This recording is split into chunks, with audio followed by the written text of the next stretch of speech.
Hey, good evening and welcome, everybody. We got another edition of Ukraine Update with Operator Starsky and the Shills coming at you.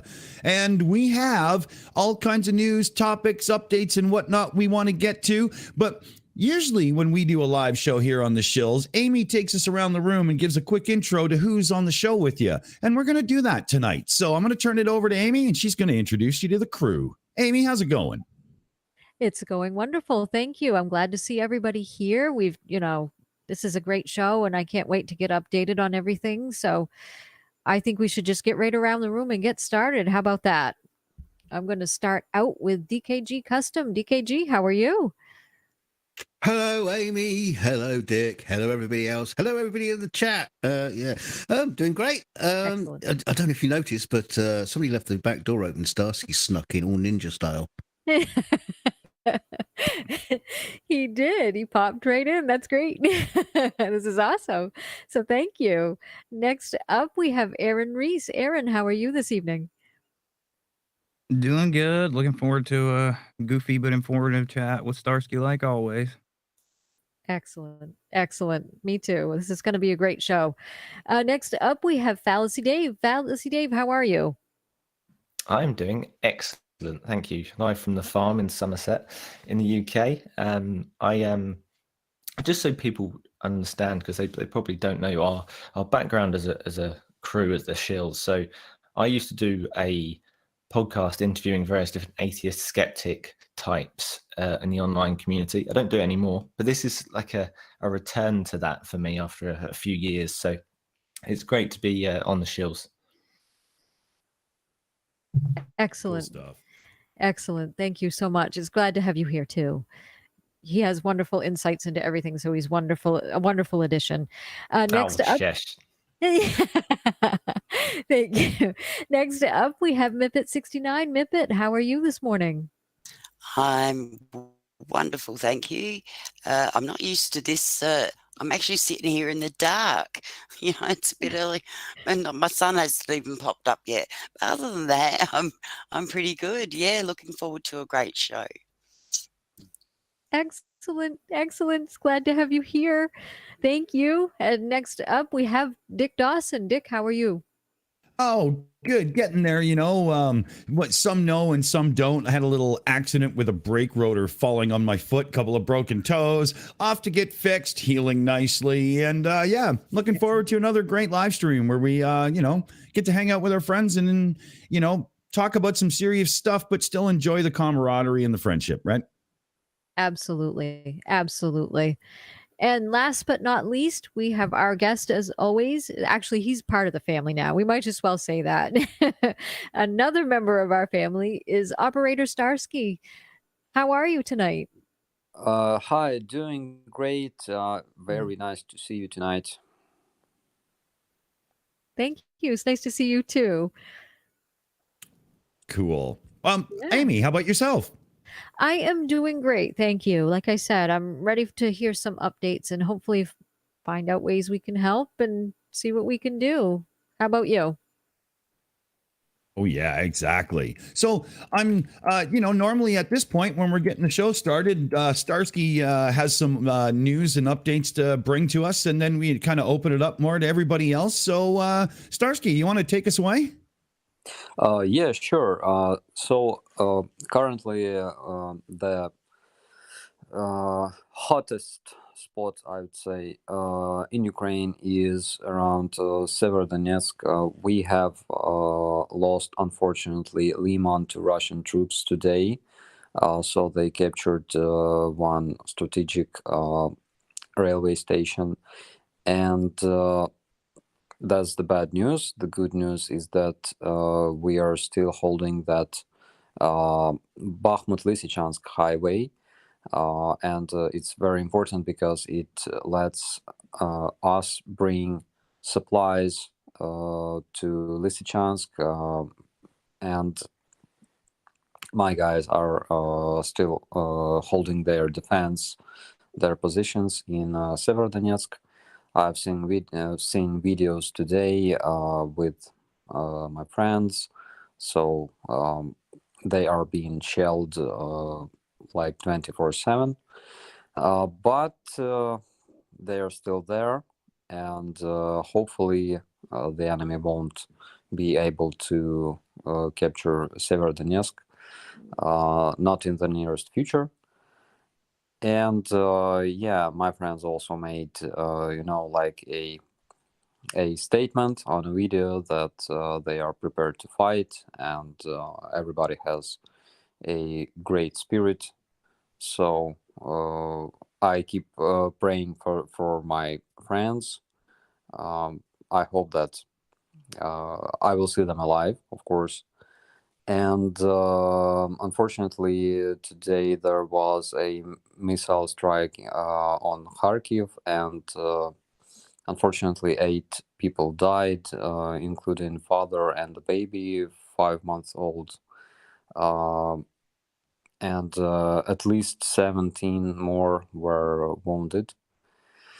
And our aviation were able to destroy a couple missiles over Dnipro, I believe. So that's like the main news of today. Today I've spent a lot of time surfing through Russian social media because we've been helping our friends from news agency to make a video about Hostomel.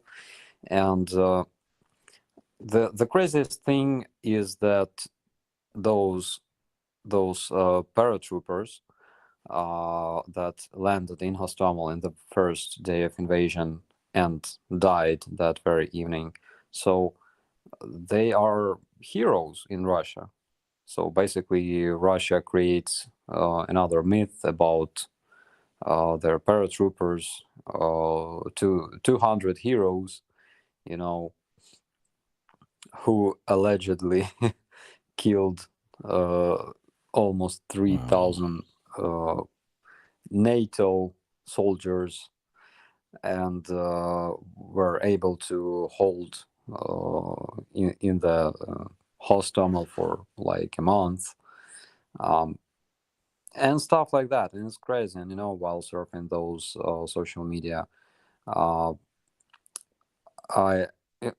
it's like parallel reality, because there's mother of this paratrooper who died on the first day, and she keeps sharing all those publications supporting Putin. Wow. There are actually I want to make a stream soon on my channel and show all that stuff that I found. So they basically there's this poem in Russian about a grandpa talking to his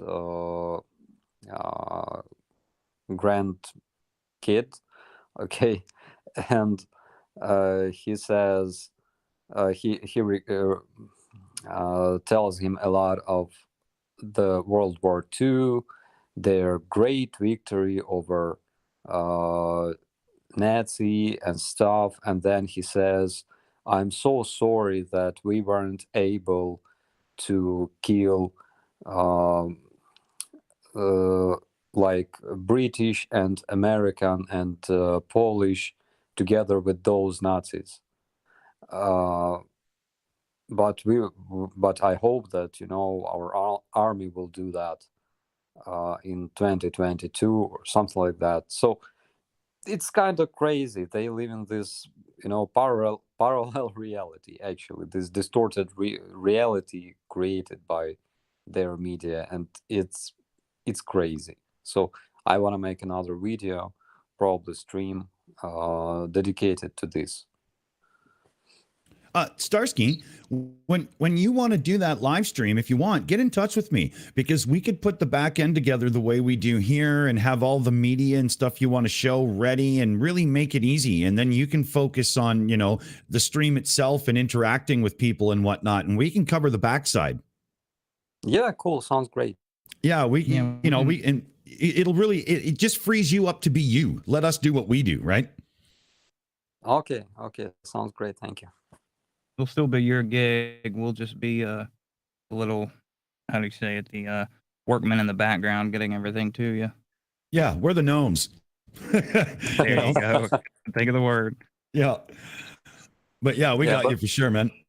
Yeah, and it's very interesting. So Russians believe that they are fighting against the UK, against the US. They believe that they are fighting against Poland, against France, in the face of Ukraine. So they literally hate Ukraine because Ukraine is, all that European world, all those European values that Russians hate, basically. And they believe that they are fighting against all the Western world that they hate, while fighting in Ukraine against Ukrainians. It's so crazy, even considering the fact that West helped Russia to defeat Nazi Germany in World War II. And of course, we remember that Putin claimed that they could do that even without the land lease, which is funny. But yeah, like they are now fighting against their former allies. And there's absolutely no reason for that. Absolutely. Mm.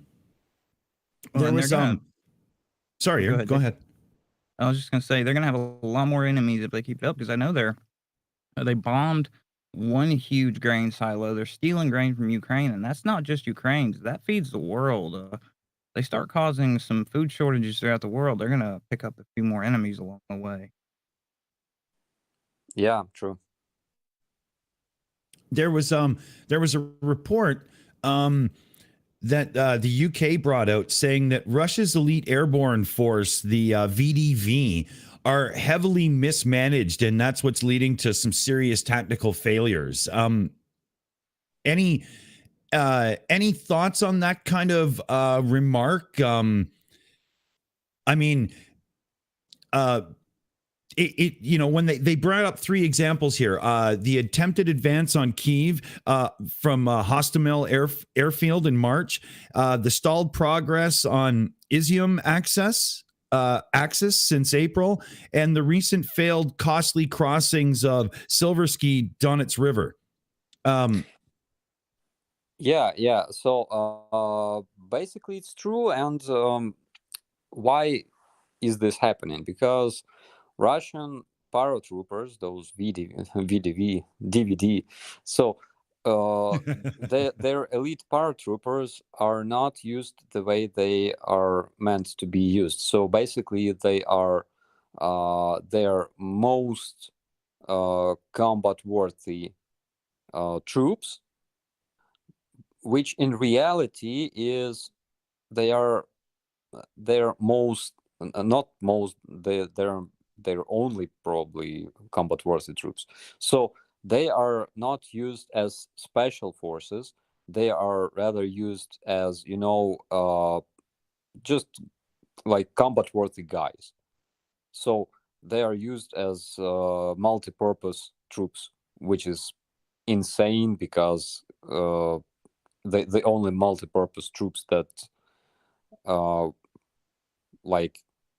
any army has is infantry, basically.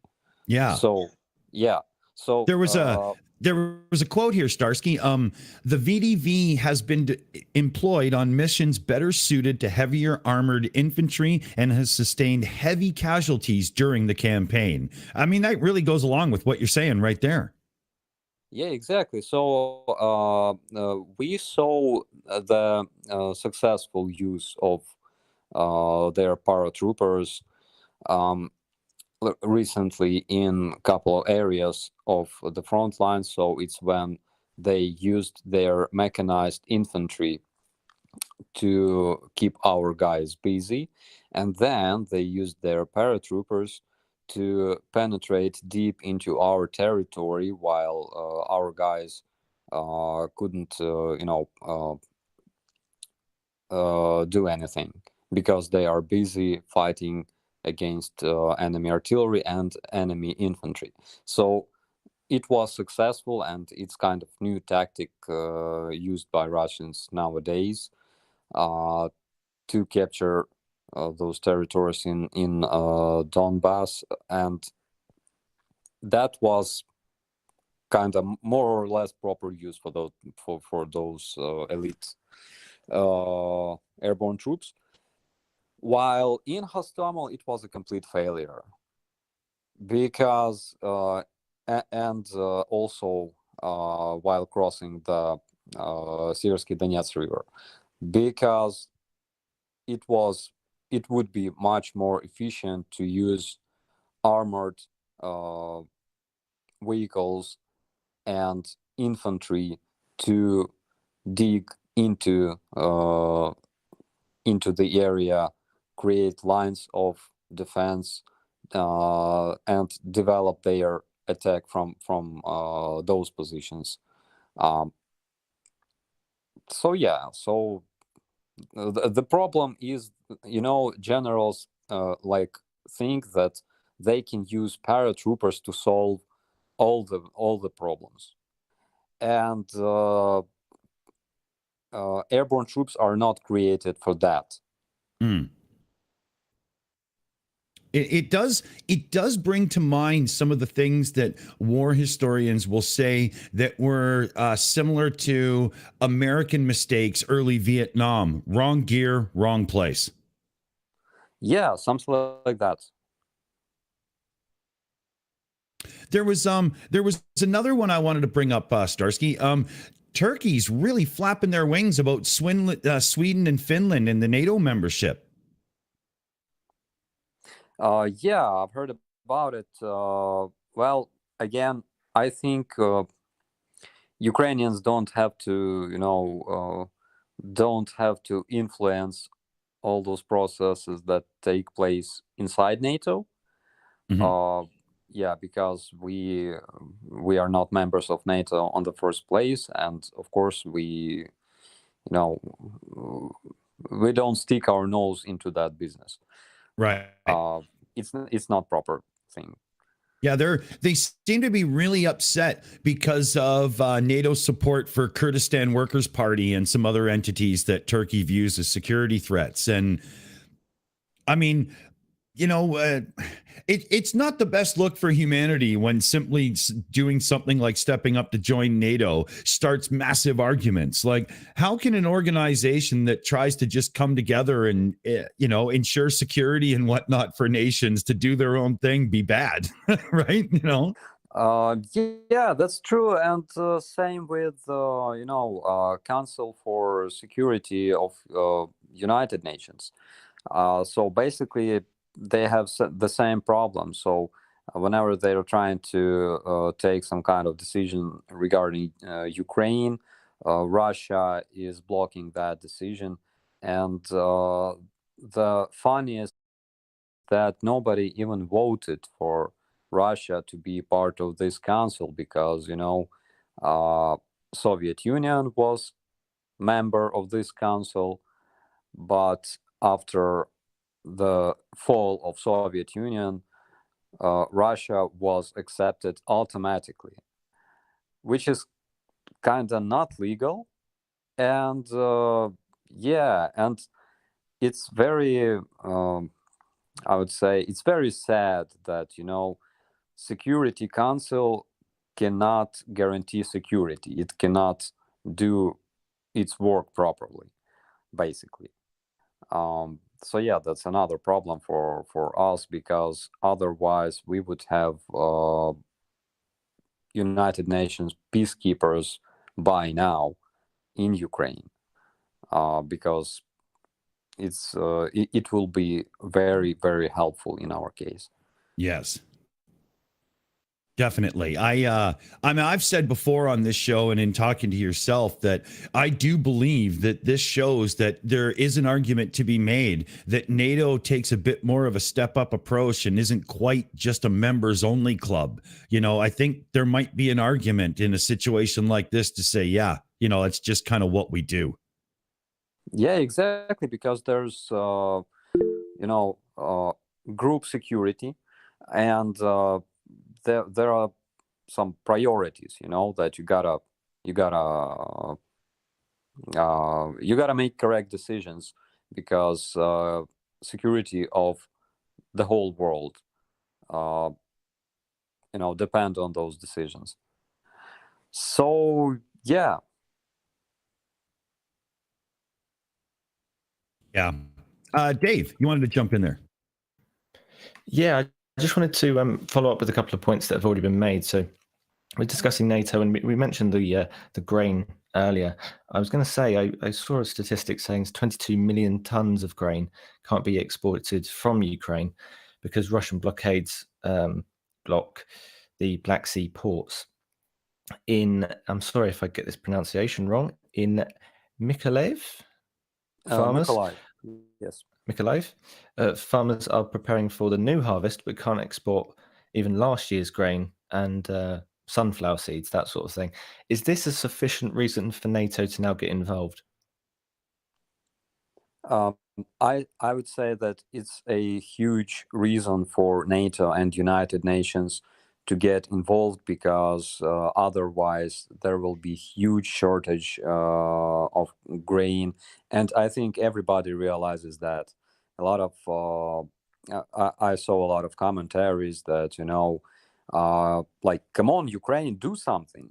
I mean, we will have shortage, and we're like, yeah, and they're like, but a lot of people will die from hunger and stuff. And we're like, yeah, it's crazy, isn't it? So, yeah, it's probably a good idea to finally, I don't know, start doing something. I mean, United Nations, for example. We all expect at least some kind of, steps from United Nations to be finally made. Isn't one of those like major problems with NATO is they have certain strict rules of engagement, and that's why Article 5 is mentioned, quite a lot. That this and their rules of engagement come from an era long, long ago, and quite simply, NATO doesn't have anything on their rules of engagement that kind of like encompasses this grain shortage and a kind of like a worldwide struggle just trying to feed people. It's a kind of a new problem they've never had to face before, and therefore they don't have any way of actually resolving it. And the UN, well, they could get involved, but the problem is that the UN would need some kind of military backup for protecting the grain supply. And therefore, if they need military backup, they're going to have to turn to the US or NATO. So it's all a bit of a fucking mess, really, isn't it? Yeah, and I think that they have to adapt to this situation again if they want, to make sure that there will be at least some kind of security regarding food, regarding military security. They gotta adapt to that and take some decisions, and we all expect them to take those decisions. I also I realized I asked the question, excuse me, and I framed it in as if child rape isn't a sufficient reason to get involved. Out of all these atrocities that are going on, it's clearly, we're not just sending weapons and all of that. It's more of a philosophical battle, as you said about the Russians. They feel like they're fighting everything the UK and France, etc., stand for. Yeah, it's true. Unfortunately, a lot of people think that no, it's not like that. A lot of people feel comfortable and convenient not to think about those things. They're like, thank God it doesn't happen to us. And unfortunately, here in Ukraine, we cannot avoid thinking about those atrocities and deaths on a daily basis, because that's what we are facing here every day. So yeah, that's a philosophical question. Yeah, if I could just throw a thought out there, I might be wrong. It's just it must be very difficult to try and expect a country like America, for example, to come in and say, "Oh, look, there's all these examples of what we just discussed happening to children, including today in Kharkiv." Did you say?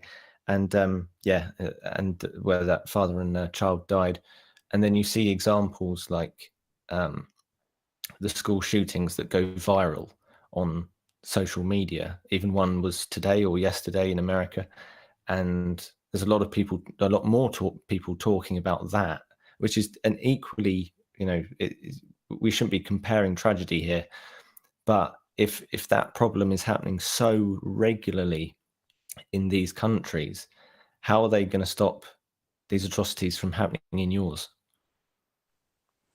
Yeah, this is a good question. Again, what we see is that despite the fact that people are willing to help, and I'm talking about all the people who would take care, for our refugees abroad, and all those international volunteers that arrive to Ukraine, because they are actually ready to sacrifice their lives for Ukraine, and I think they are heroes. So we are talking about those people that are willing to help and that are helping at this time, and still their politicians suck so much, and it's crazy. Yeah. It's crazy.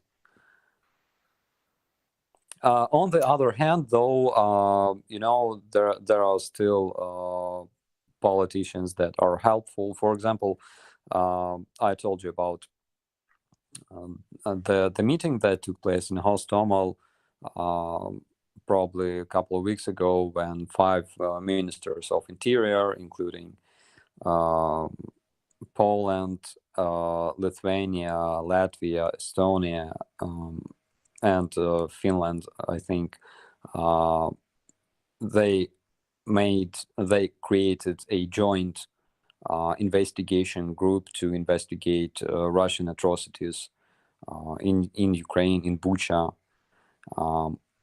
So we cannot say that all politicians entirely suck.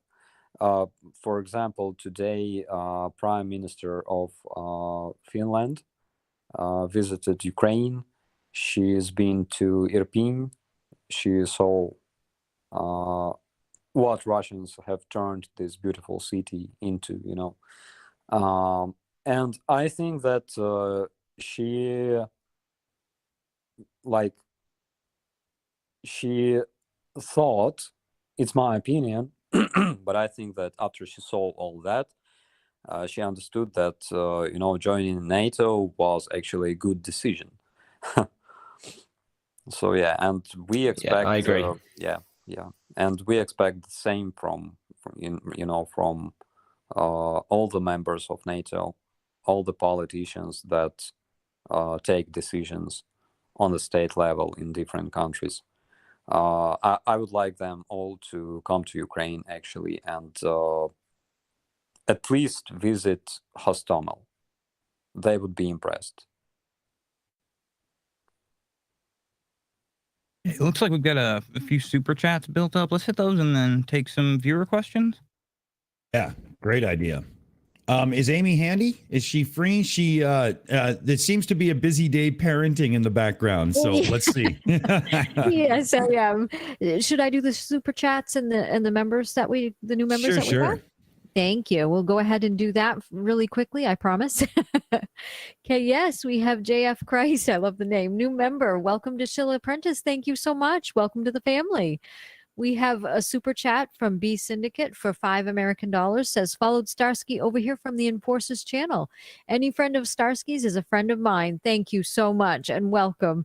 We also have a super chat from level 70 for Canadian $13.99 says, will Ukraine get the M142s they were asking for? The White House seems reluctant to give those.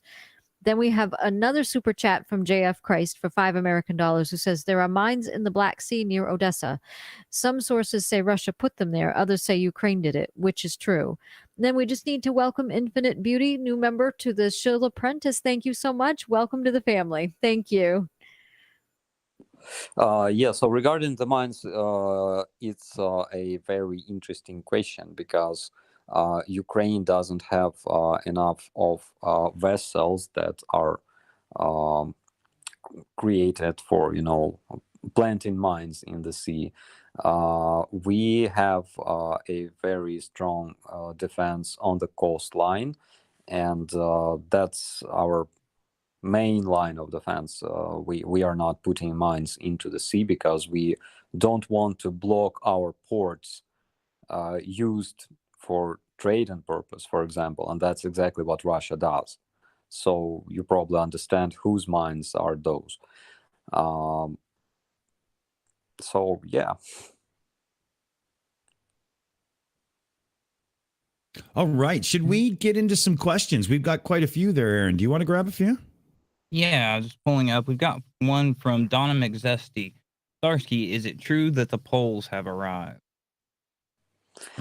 So in Russian media, there was a hysteria about Polish troops that allegedly arrived to Ukraine, and it was on Russian publics and communities in Telegram. So they were hysteric regarding this information, but of course only the members of International Legion have a legal right to fight in Ukraine. So yeah, so they're not bringing their tanks, they're not bringing their artillery and aviation. They are volunteers that don't serve at this point. So they're veterans coming to Ukraine with their gear or not and fighting for Ukraine. But yeah, it's like one of several fakes regarding NATO forces fighting in Ukraine against Russians. That's why it's like it's true that there's a lot of recruits from all around the world. It's true that we have battalions, and I mean like battalions based on nationality, which makes communication much easier within this battalion, like Brazilian, like Canadian battalion, Belarusian battalion, even Russian battalion. But yeah, I knew from the very beginning that Russians will use this information to spread fakes about like complete NATO brigades fighting in Ukraine. And that's basically what we see. Okay. Yeah. I know a lot of people want to get UN forces in there too, because a lot of this kicked off in 2014 when Ukraine sided with the EU on some agreements and deals. So I feel partially responsible for it. But we've also got another one, same country, different topic. It's from Robski. He's a regular. At the Shills, different question for Starsky. In Poland, there's a very popular tradition of curing hams and making sausages, then smoking them in your garden smokehouse. Is this also popular in Ukraine? Yeah, it's very popular. So we are smoking meat. It's like homemade meat. We are doing those smokers, and we smoke meat and sausages as well. We have some very nice kind of sausage made of blood and buckwheat. It's called kravyanka, and it's awesome. You got to try it. They've actually, my wife. Sounds like black pudding. That does. Yeah, my wife. They make. She's Cajun, and they make boudin or boudin, however you choose to pronounce it. It's supposed to be boudin, but it's the same thing. I think they use oats in it, and it's blood sausage. Yep, we have that up here. I'm French Canadian as well, so it's boudin. Yep, we have it. Yeah, yeah. Her people split off from yours and moved south. Yep, they did. But Starsky, aren't you too busy smoking Russians at the minute? So, I saw this funny video on YouTube. I guess I will share it sometime. So it's like how to cook sausages Ukrainian style. You need one Russian tank, one javelin, a stick or a bunch of sticks if you're hungry, and sausages. And they basically destroy this tank and cook sausages over the fire. Probably tastes like borscht. Yeah, vodka soaked. And then we've got another one here. I apologize if I say the name wrong. It's Dimitrios Zigunovas. Did you know the Lithuanians are putting a charity to buy a Bayraktar for Ukraine? Yeah, so it was on the news. They are buying Bayraktar for Ukraine, and I think it's like one Bayraktar matters actually, because one Bayraktar is able to destroy at least 4 targets. Each Bayraktar carries either 4 bombs / rockets, not rockets, missiles, or 2 bigger bombs. And actually, I'm pretty much impressed with how efficient those weapons are. So I believe they are made in Turkey. And oh my God, whenever you see those videos with Bayraktars hunting Russian vehicles or Russian vessels in the Black Sea, it's amazing. It's amazing what those bombs can do.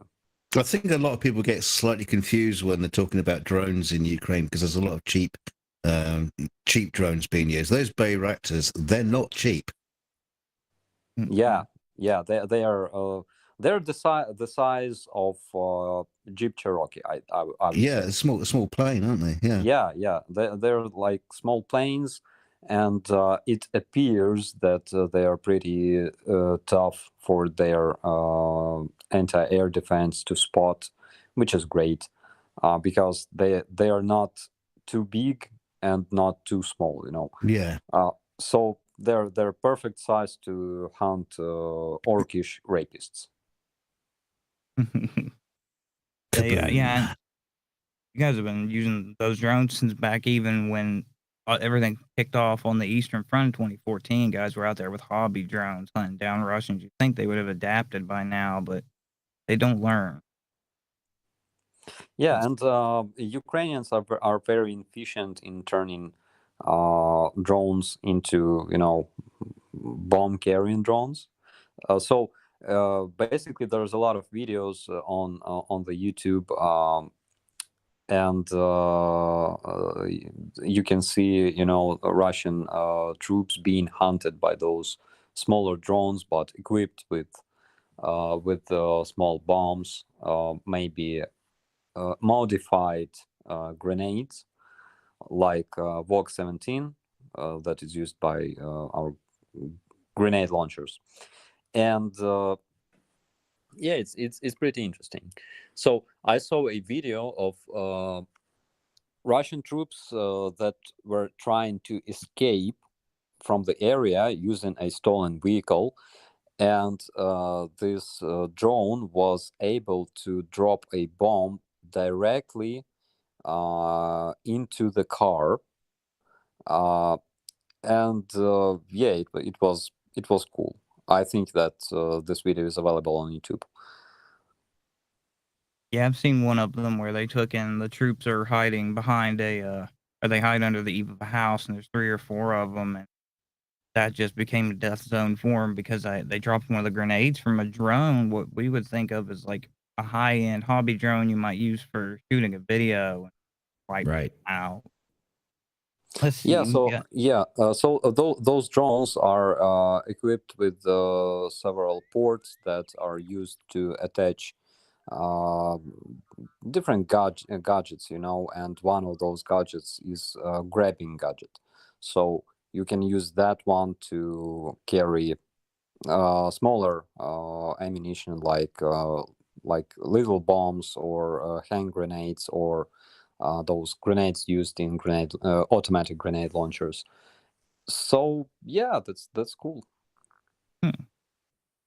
We've also got one from, let's see, Sandy Bartlett. Can you let us know if Ukraine is really destroying as many aircraft as the news says? Because it would seem at this rate, Russia would run out. It's not gonna run out because it has a lot of those aircraft, but as you can see, they are not using as much of those aircraft as they did during first weeks.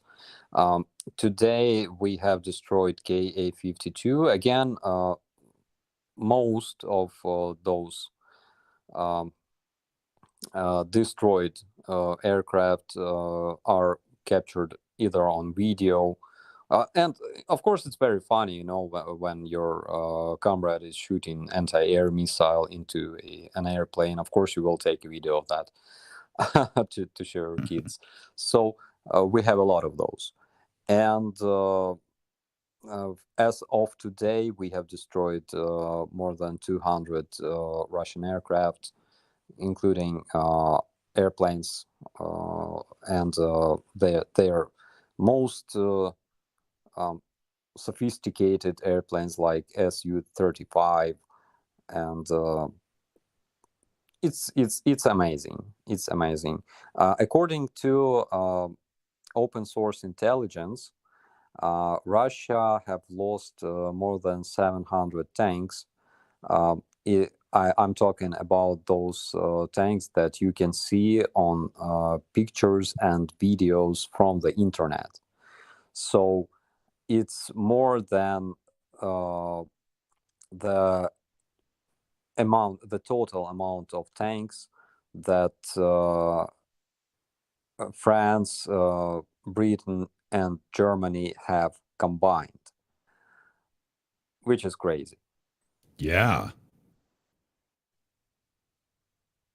I did there was we should go to Aimee because there was a donation and a super chat in, and we should get our I's dotted and T's crossed. Does that even make sense? I'll shut up now. Fuck.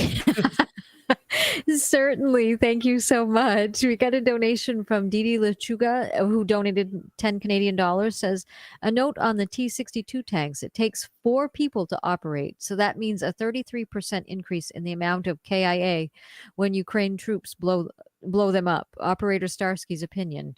And then we have level 70 for Canadian, $6.99, says, does Ukraine use Chinese drones?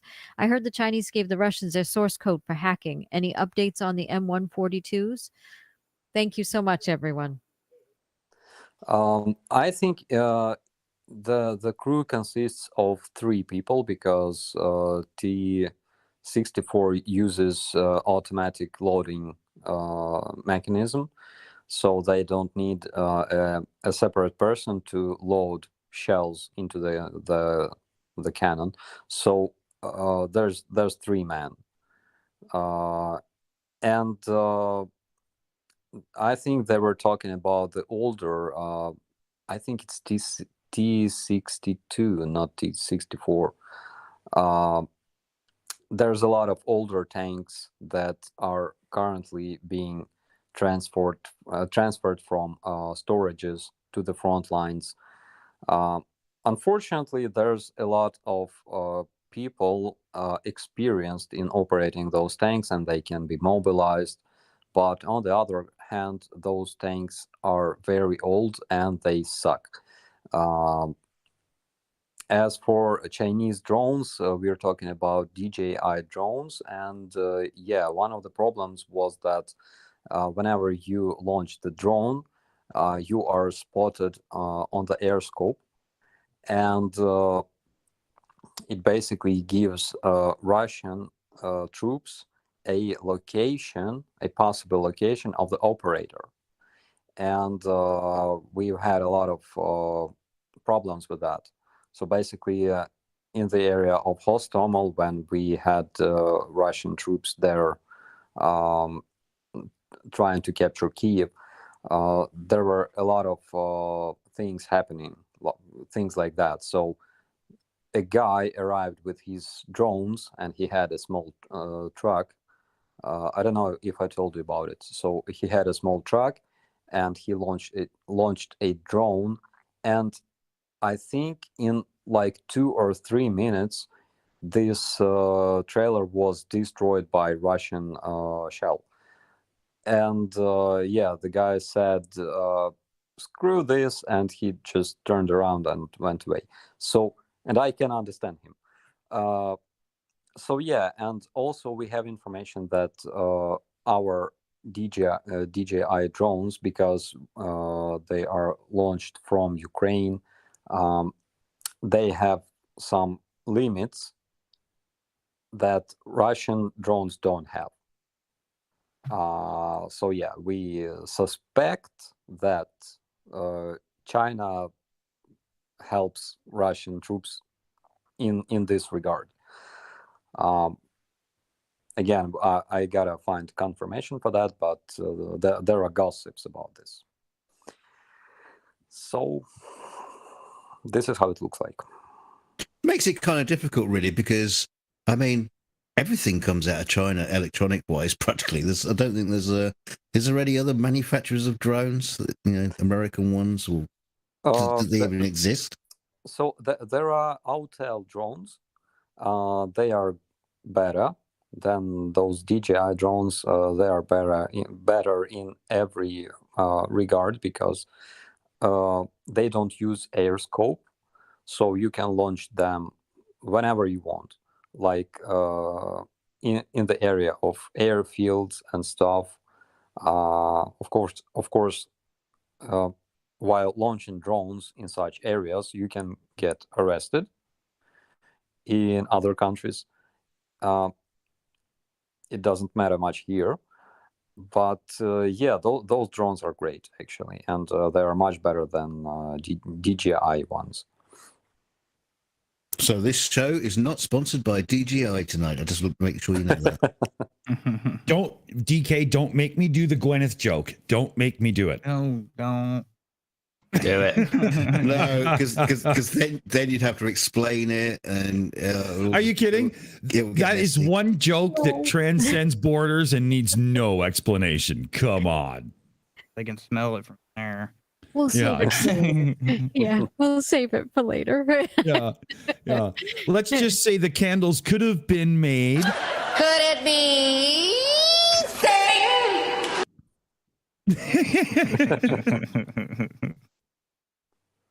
Do we want to hit that next super chat or move on to a viewer question? We can grab that super chat if you like. Yeah, let's hit it while you're here. Sure, yeah. It's from Potato Chips. I like the name. That's cute. For Canadian $13.99 says, what will Ukraine need to do to get back Crimea? Slava Ukraini. Thank you so much. In order to take Crimea, we gotta make sure that there's no Russian troops in Crimea. And I think we probably talked about it. So in order to take Crimea back, we need either a support from a fleet that we unfortunately don't have at this moment, or we need to make sure that Russian fleet have turned into submarines, basically, like Moscow. So the problem with Crimea is that if we are attacking Russian positions in Crimea, they will use their navy, their fleet, to provide artillery cover for their troops. Missiles are stationed on those vessels and fired from those vessels. And in this case, Russian fleet is a big threat. So without support of Russian fleet, it would be possible to take Crimea, but again, we would have to have our own fleet to deliver forces. I would say on the operational level.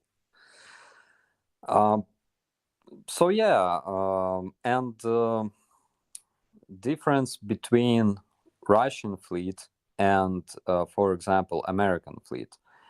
The difference is that in Russian fleet, their vessels have much more weapons, much more defensive weapons that are designed to destroy enemy fleet, basically. The reason for that is that American fleet is designed to be more offensive, and Russian fleet is designed to be more defensive. That's why they have a lot of weapons and installed even on their aircraft carriers. So their aircraft carrier, in Russian terminology, is basically called aircraft carrying cruiser, or aircraft carrying destroyer. So yeah, their fleet must be destroyed because it's a big threat for our advance towards Crimea. They need to be treated like one of the defeated countries after World War II when all this is over. And, people need to step in and go, wait, you ain't making that anymore, and so on and so forth. Slow your fucking roll and whatnot. Like, seriously, this is just so out of hand. We can't have this kind of shit in the modern world. Stupid. Yeah, it's true. It's true. Russia is the last country that, based on colonies. Russia is the last colonial empire in the world, actually, because all other countries progressed and evolved in order to be able to exist in this world and develop, have some kind of development. Russians didn't do that step. They still think they exist in medieval times. Which is crazy. Yeah. Well, they have a history of that, though, Starsky. I mean, if we look back, look how long they existed on the surf economy before they got out of it and whatnot. I mean, they're always late to the punch. Yeah, and that's why we have their troops in Ukraine right now. Mm-hmm. It's like, and I can't remember. It wasn't the world's most loved and famous leader, Zelensky, that said it, but very recently, somebody out of Ukraine said, we've been in USSR. It's the last thing anybody in Ukraine wants. We want the friendship and camaraderie, so to speak, of our EU neighbors. Like, that's the family we want to be in. And of course, you can see it in every action coming out of the country right now. Yeah, it's true. It's totally true, because I was a small kid in the USSR times, but I still remember that shit. When you basically had nothing. We didn't have enough toys in the stores because Soviet Union was making tanks and missiles and stuff like that.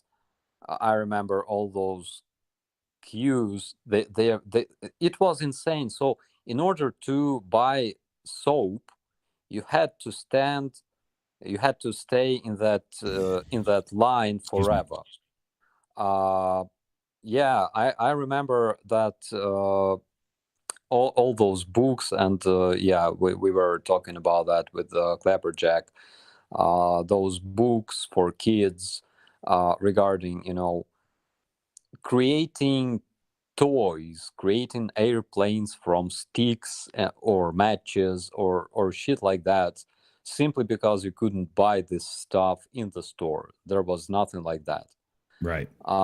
Yeah, so kids were literally creating stuff with their hands, or simply running around with sticks and enjoying life. Yeah, it's crazy. We didn't have normal food, so Russians are showing off and boasting and bragging, about the best food that was produced during Soviet times. So they claim that it was better back then. Wow. But they don't mention that a lot of those standards were taken from West. So, for example, the recipes for their favorite doktorskaya kolbasa, which is doctor sausage, doctor's sausage, as well as the legendary Soviet ice cream. They were taken by Russian special commission members that took a business trip in 30s to the United States, and borrowed a lot of stuff that was already produced in the United States in 30s. And yeah, one funny thing about, for example, toilet paper. Did you know that when Gagarin went to space, Mhm. People started using toilet paper like 8 years after Gagarin went to space. Wow. Yeah, so the factory producing toilet paper in the Soviet Union was opened and started functioning 8 years after Gagarin went to space. Wow, that's really hard as a somebody that lives in Canada, born in the 70s. Like I was born in 70. That's really hard to get my fucking head around, Starsky. Wow. And people say the space program doesn't bring advancement to the world. Well, they used to be described as socialists and communists. Now they say they're capitalists, but it's really just an autocracy. It might as well be feudal. The guy at the top steals it. Yeah. Speaking of the guy at the top, let's give him the old fucking grubby dance, because at this point, holy fuck, he's earned it. Fuck you, Putin.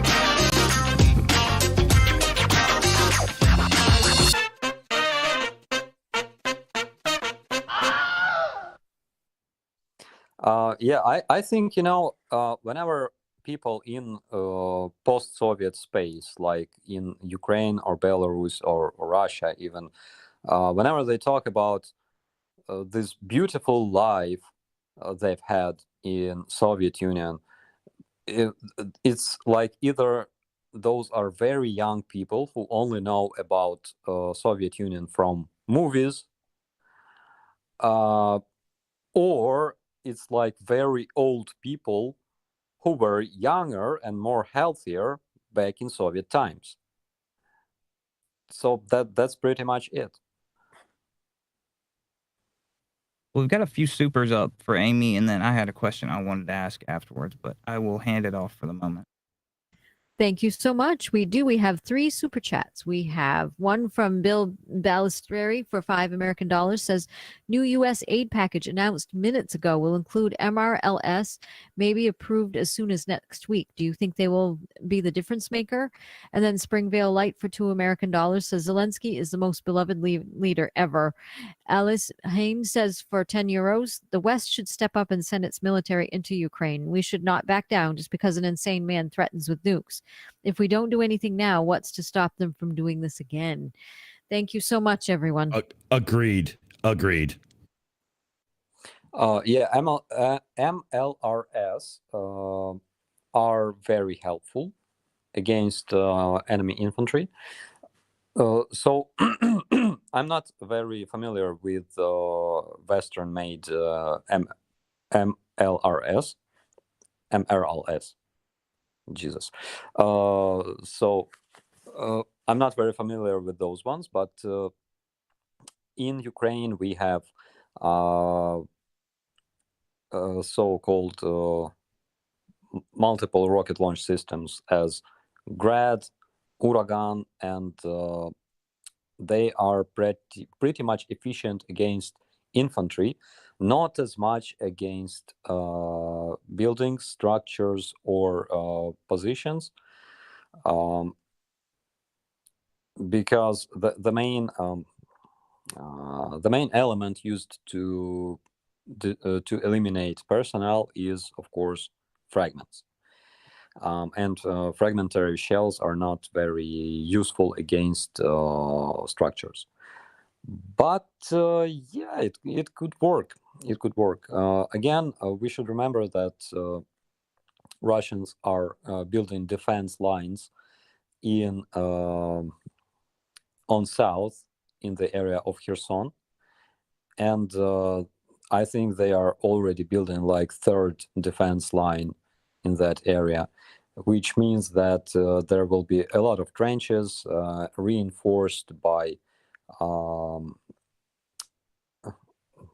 I'm forgetting English words all the time, but reinforced by concrete structures and stuff. So using MRLSs will will be not as efficient,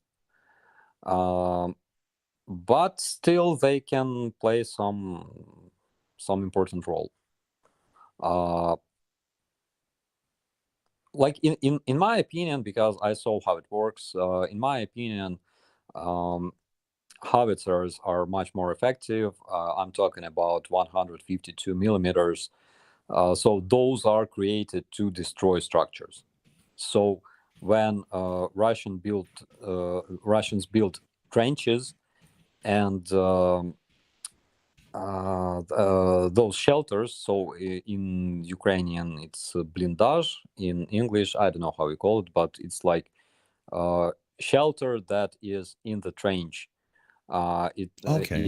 Yeah, so there's a very thick layer of wood and soil above your head, and it can protect you against 120 millimeter shell, but 152 millimeter creates a crater the size of, I don't know, of a truck. So yeah, those are very efficient against those. That's just from my point of view. And I must say that M777s are very nice. So our artillerists said that first of all, they have greater range than Russian artillery, which makes it much harder for Russian troops to use their counter battery measures. And yeah, so they can simply, have a beer or a coffee and drop some shells on Russians without being afraid of return fire. Yes, which is good, because when you're taking out some, sorry ass motherfuckers with some good weapons, the last thing you want is your coffee to get disturbed, right? Yeah, it's true. It's true. Yeah. I recall those days, when I was training with my brigade, and our instructors used to throw those softball grenades, grenades used in airsoft, So when they are packed with corn, and when they explode, you don't die, but it's not a pleasant feeling. And yeah, there were rare times when we could relax and make ourselves a cup of coffee or tea, and then there's this grenade flying into your tent, and you drop your coffee, and I had to make coffee like 2 or 3 times in a row. Yeah. Sacrilege! I used to skunk oil units in the U.S. Army to teach them to only eat one thing from an MRE at a time instead of spreading out like a meal.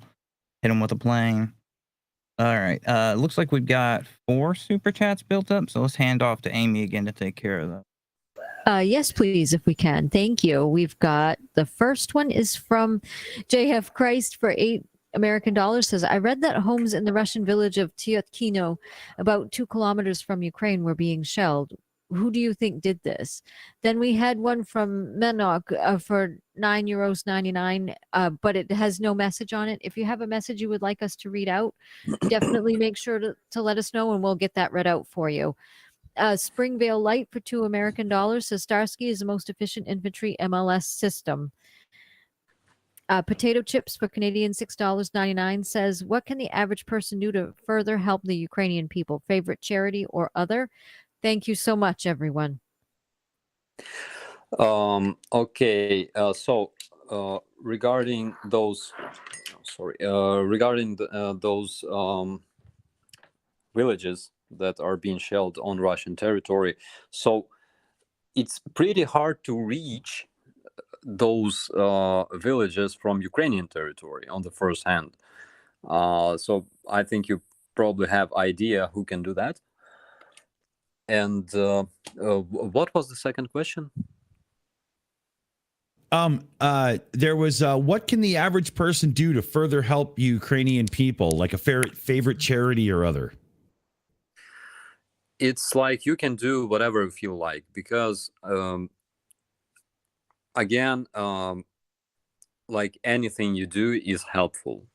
It doesn't matter whether you're posting comments, supportive comments to Ukraine, or caring for our refugees, or I don't know, arriving to Ukraine in order to help with rebuilding or renovating something.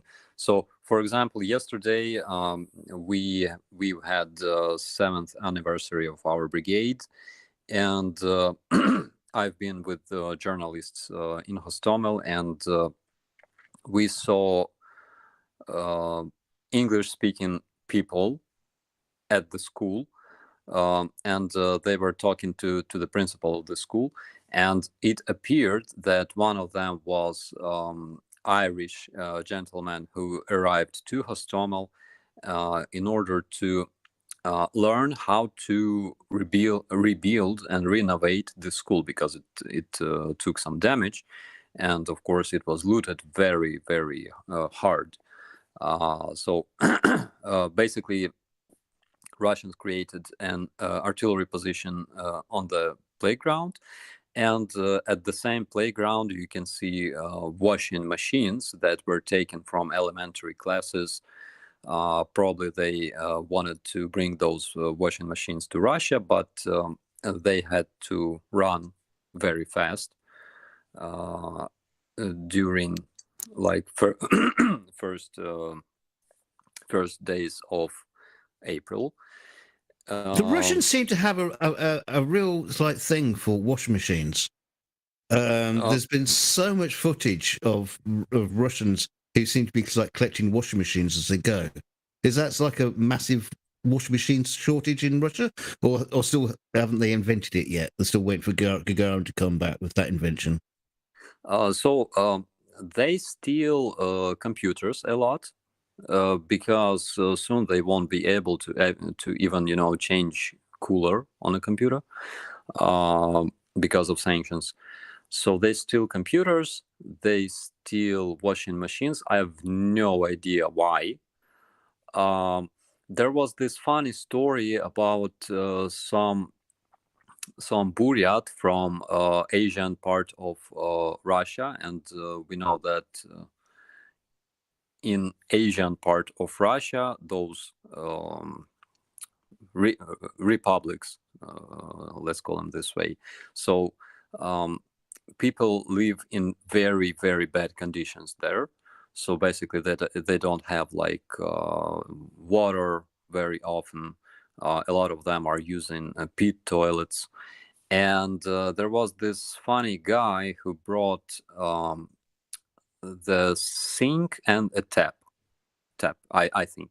So he was asked, like, why do you need that? And he said, so I will install this into a wall and I will have hot water and cold water. And like without having all those pipes, you know. And another one, and, a water heater or anything like that. yeah. And another story about another guy. I think it was he was from Buryatia. Yeah. So he brought a Wi-Fi router to his village, and he proudly said that he will provide his whole village with free internet. And I think he doesn't even have a phone line in his village. Is this going to print out the internet and bring it back? Yeah, but this thing is on YouTube as well, I think. So it's very funny. Or not. He got it uploaded somehow. Yeah. I actually wanted to, I think that was the last of the super chat questions, right? Nope, we got some more.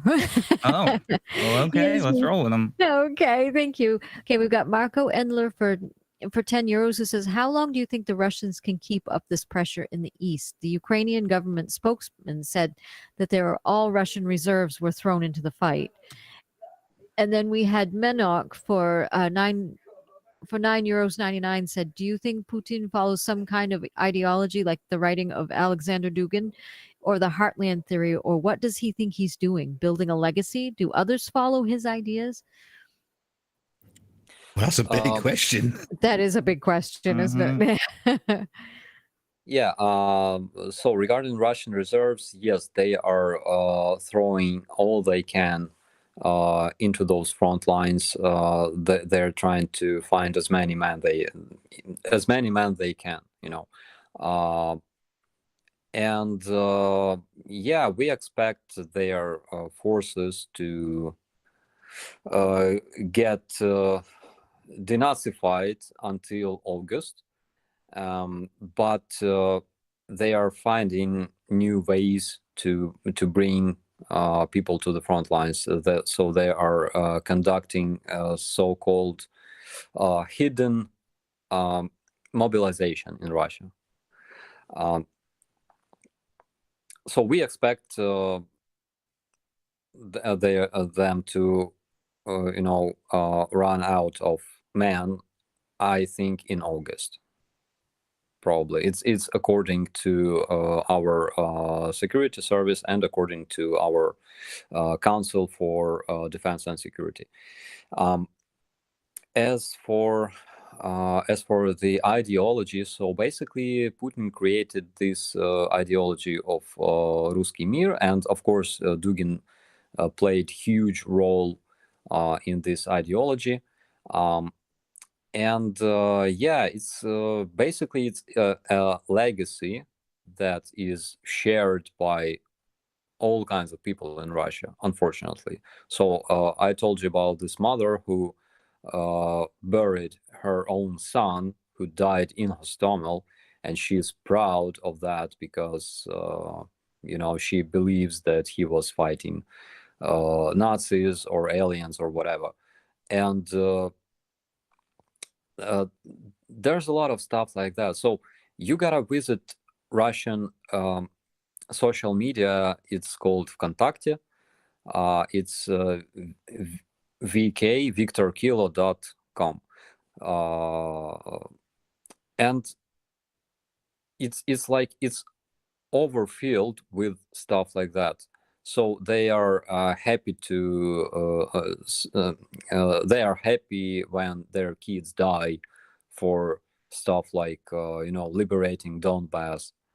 they are happy when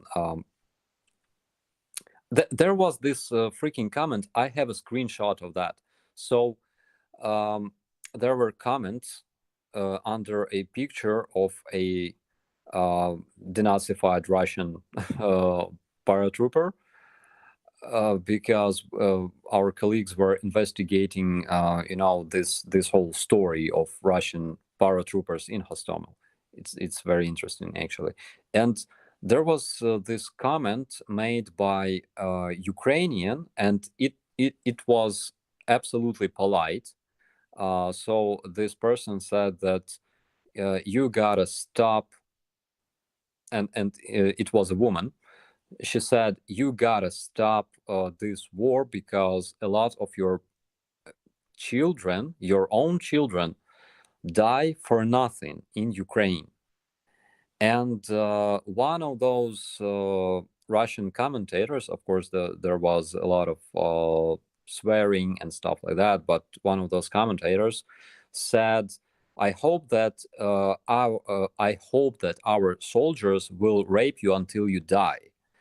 And this comment was written by a 70-year-old grandma.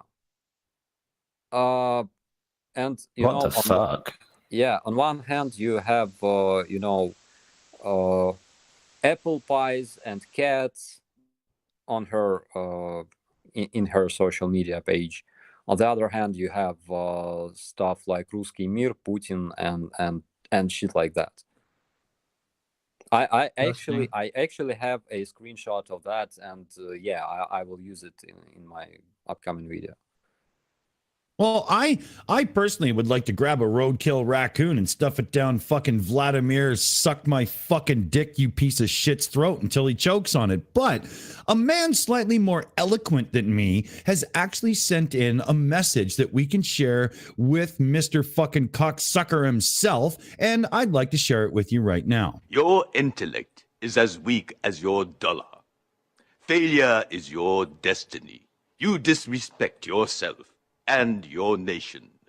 You are made of stupid. I like it. Well said, buddy. Excellent. Well said. Yeah, you got to love the Chinese. I actually wanted to ask a question because I've been watching your videos lately, and you talked about Rapid Response Brigade 7, and I know you've talked about the Revolution of Dignity in the past. Has that been your unit since all of that occurred? And then did they deploy to the Eastern Front when the rebellion started occurring and Russians started sending in undercover troops? So our brigade was created in 2015, and we were created from scratch. That's why we are pretty much different from other brigades, because we were a very young force, and we were created with implementation of experience of Western armies. So basically we were created as one of those armies.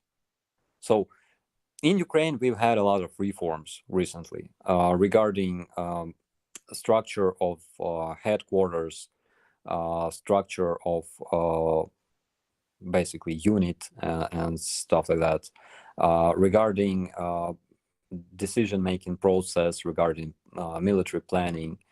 And our unit was one of the first units in Ukraine, specifically in National Guard, that was created with implementation of all those reforms before they even happened in the rest of units, which is cool. So we were created in 2015, and in 2016 we already participated in the international military exercise that took place in near Lviv in Ukraine, in the peacekeeping training center in Ukraine. And during this exercise, we participated as part of multinational brigade. So we had that training mission, so to say, and together with us there were NATO troops from Poland, for example, from the United Kingdom, and there were a lot of National Guards from California, actually, and Californian battalions. Since then, they are our big friends. There were Canadians, of course, and it was very interesting. But the main idea of NATO standards is being able to participate in military operations as part of multinational force. And already in 2016, we were able to do that, actually, like any NATO army, which was very cool. So yeah, that's pretty much what makes our brigade special. And also what makes it special is that we were created specifically to combat Russian hybrid aggression. And I talked about hybrid aggression because it includes such things as informational warfare, using all kinds of channels of communication, social media, TV, gossips that are shared among local population, and stuff like that. So we were created with that in mind. And in 2017, we were deployed. Actually, we were deployed in the winter of 2016-2017 near Stanitsa Luhanska, that's Luhansk region, near that legendary river of Siversky Donetsk. Or was it Kalmius? No, it was Siversky Donetsk. So in 2017, we were deployed to Svitlodarsk, and since then until probably 2020, we were participating in, and first it was called anti-terrorist operation on the east, then it was called joint force operation. So we participated hardly in this operation on the east. And it was kind of tough. So we faced not only local separatists, Russia-backed local separatists, but also Russian special forces. So we had information that we, at some point, we were fighting against Russian guards. It's like analog of National Guards here in Ukraine. It was specific unit that had experience in special operations on the territory of Chechnya and Georgia, and they were experienced in reconnaissance and engineering and mining, like planting mines. And of course, there were a lot of Russian snipers. So we had a bunch of our guys wounded by their fire. Fortunately, they all survived. But it was interesting. It was a very interesting period of our lives.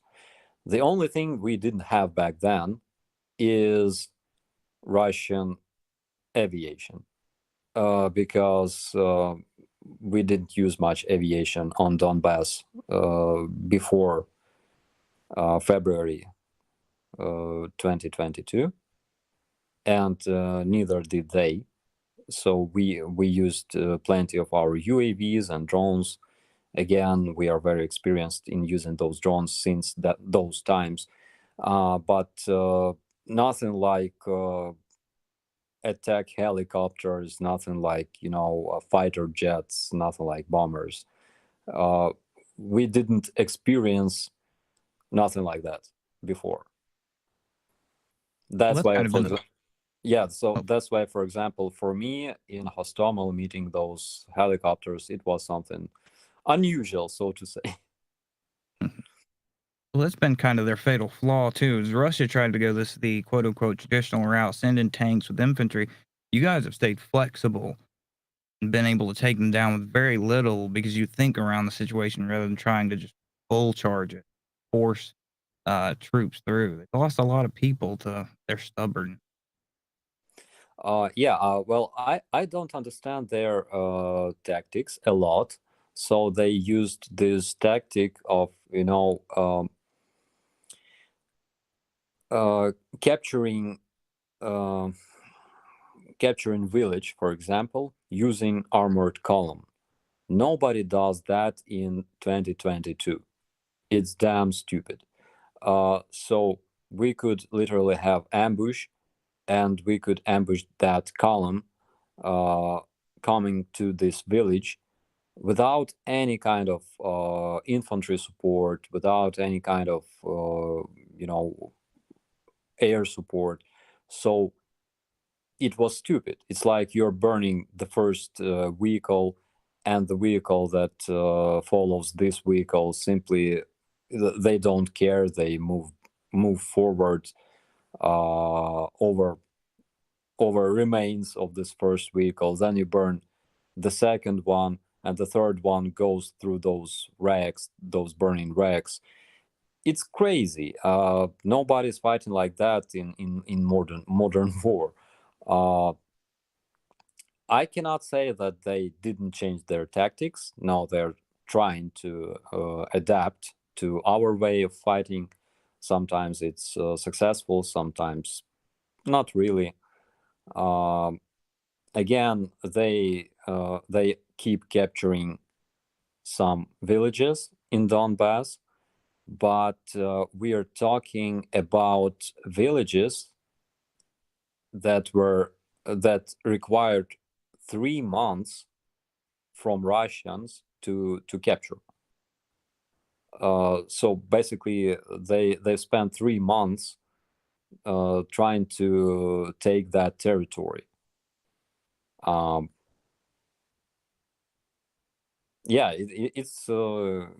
It's very interesting fact.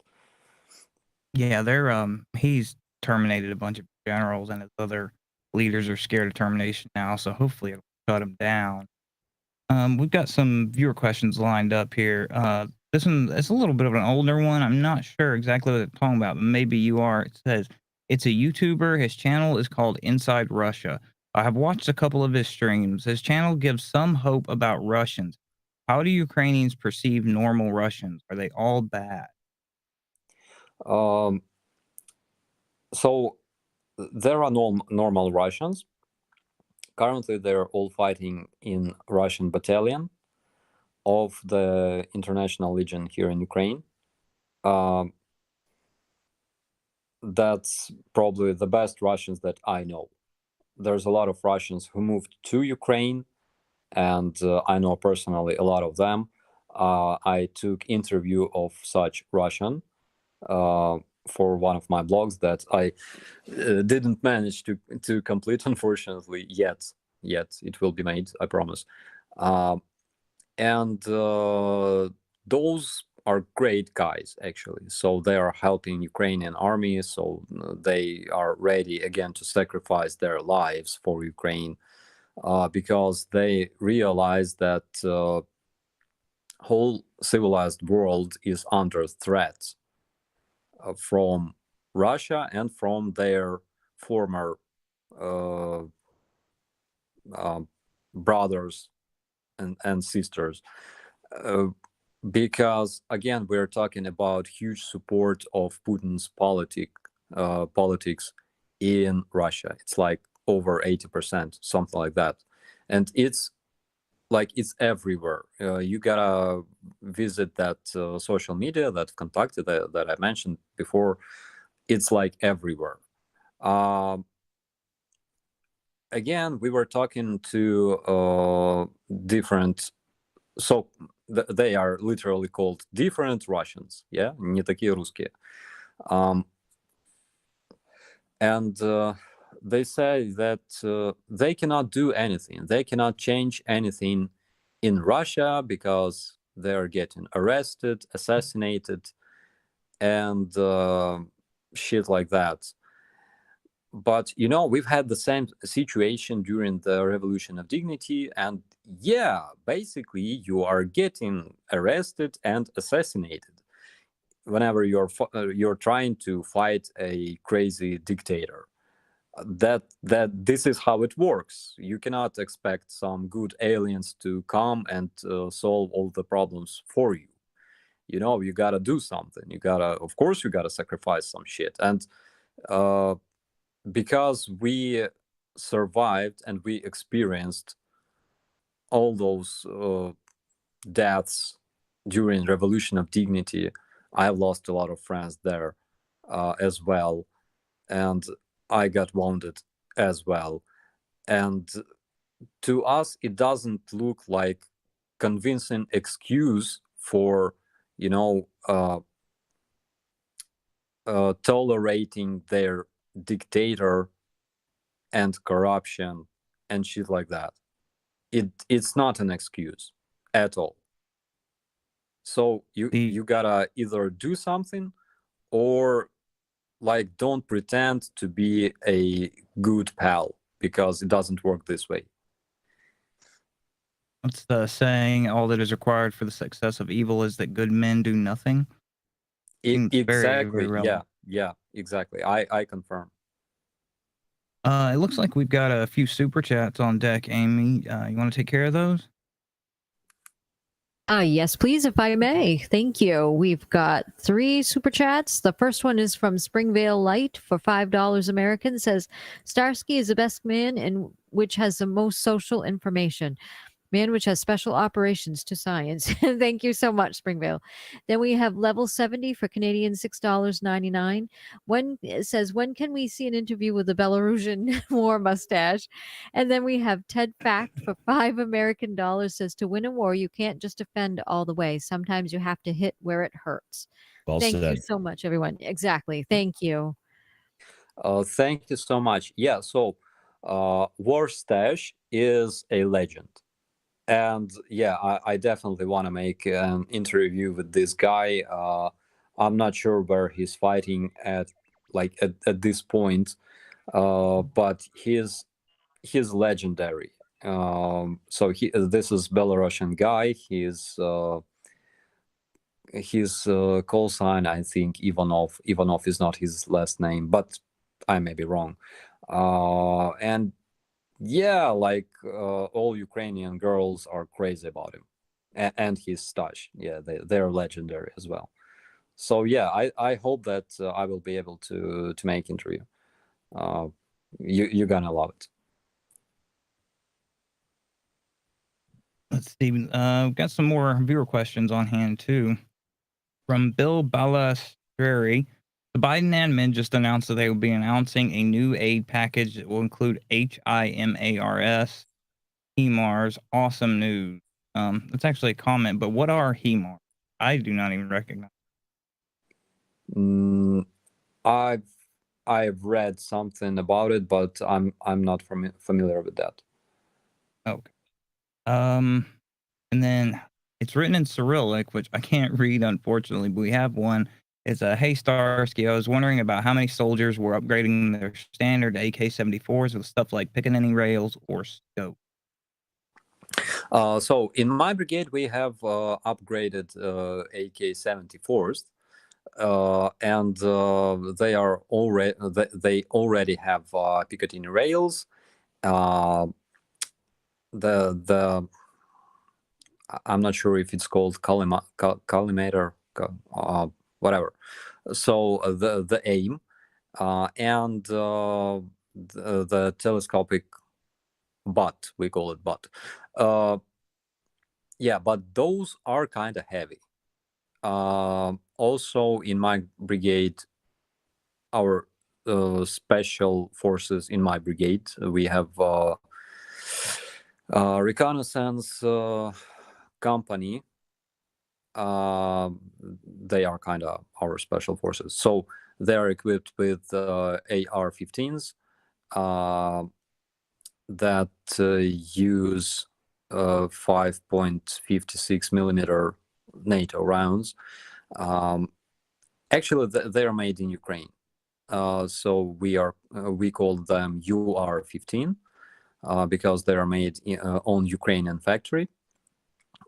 But they're like any other AR-15.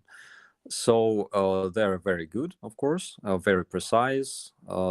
The main difference between AR-15 and AK-74, again, it's not AK-47. That's a very old rifle.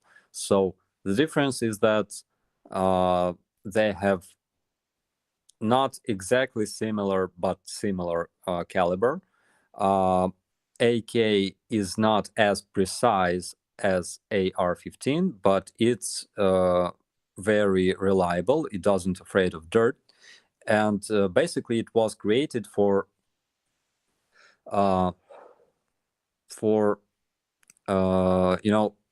any kind of conscript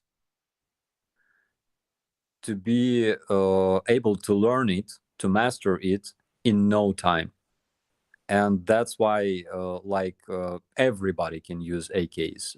AKs are the most popular rifles in the world. AR-15 requires some more training, some more specific care and cleaning, of course. But it's much more precise. The bullets, even despite the similar caliber, 5.56 in AR-15 and 5.45 in AK, the bullet in 5.56 rounds, upon impact, it kind of not explodes, but it disintegrates into fragments. And in AK-74, 5.45 millimeter bullet, upon impact, it starts rotating and zigzagging inside the body. And wow. And the wounds are horrific. So while 7.62 creates like more or less straight channel, the wound, I mean, so 5.45 starts rotating like crazy and zigzagging inside of the human body, and it creates some kind of very, very bad wounds. Now let's be honest, Starsky. I know that on the tip of everybody's tongue in Ukraine is the new trailer for Andor from the new Star Wars series. I just know that's hot topic. I just know that's the hottest topic out there. Now, what was interesting in the trailer I saw today, there was a shot, a very, very, very clear shot of some kind of guy holding an AK-47. One of the most recognizable guns in the world, and they didn't even hot glue anything to it to disguise it. It's like, come on. Anyway, I just thought you shouldn't. Yeah, I thought we'll get that out there. I'll shut up. You remember? Oh my God, forgive me, but what was the name of the pilot of Millennium Falcon? Han Solo. Han Solo, yeah. So you remember Han Solo using old Mauser pistol as a blaster? Yeah. So basically, I think it's like return to the roots of Star Wars, because they liked to use random props. Like, yeah, but at least they stuck things to the Mauser to make it look a bit different. Yeah, pull out the glue gun and make a fucking effort, right? Yeah, it's very interesting, but the story of AK is so interesting because like every nation has to leave something for its generations, like some kind of I don't know, medicine against flu. I don't know, music compositions, art, and stuff like that. Yeah, a legacy. And yeah, yeah, some kind of legacy. Thank you for the word. I completely forgot about it. no problem. So I do that too. some kind of legacy, exactly.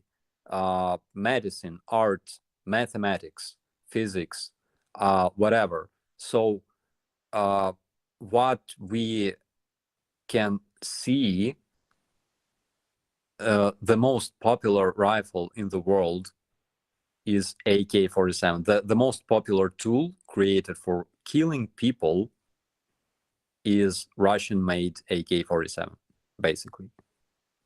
That's the legacy that was left by Russia to this world. Well, that's going to be the interesting thing, is when our civilization is all done and dusted, archaeologists in the future are just begin digging up Kalashnikovs all around the world and go, oh, look, these people seem to manage to spread everywhere.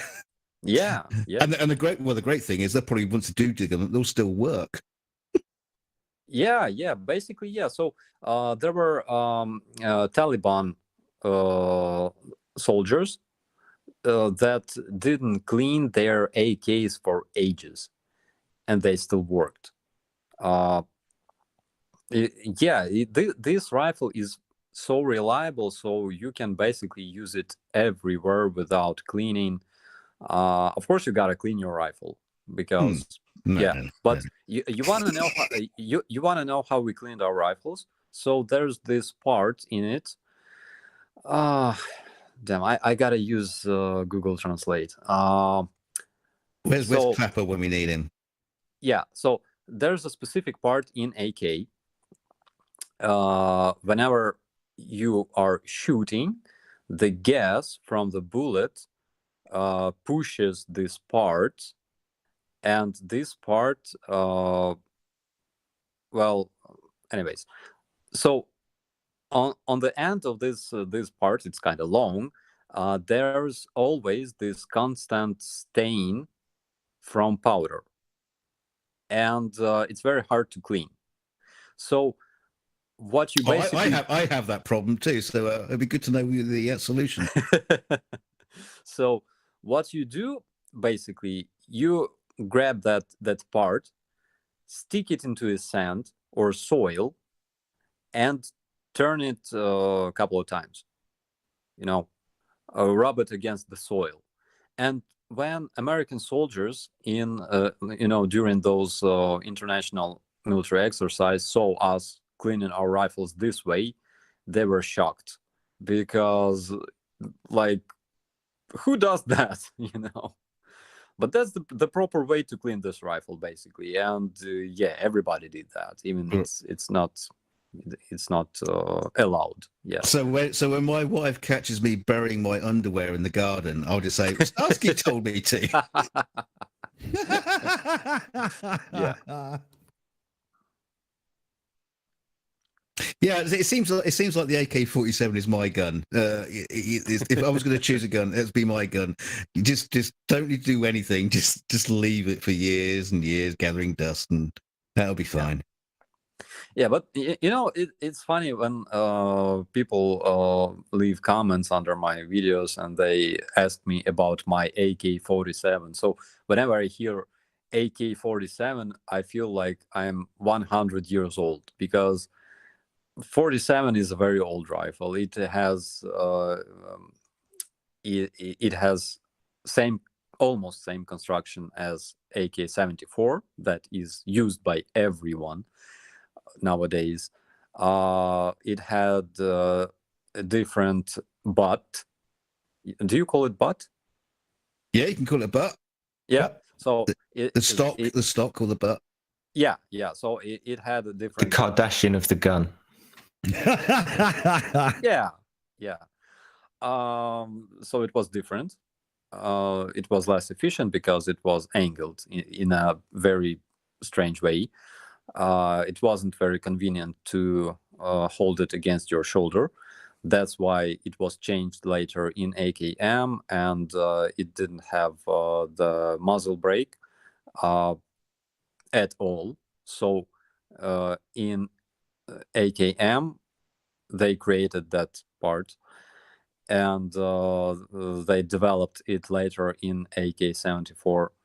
And basically, why they created the new smaller round was that this round uses the same amount of powder as 7.62, which gives its bullet higher speed, higher velocity, but the bullet is smaller, and thus it has like higher velocity in general, and higher range of direct shot. So in AKM it's 300 meters, in AK-74 it's almost 400 meters, and because the round is smaller because of the bullet, so you could basically have more rounds with you.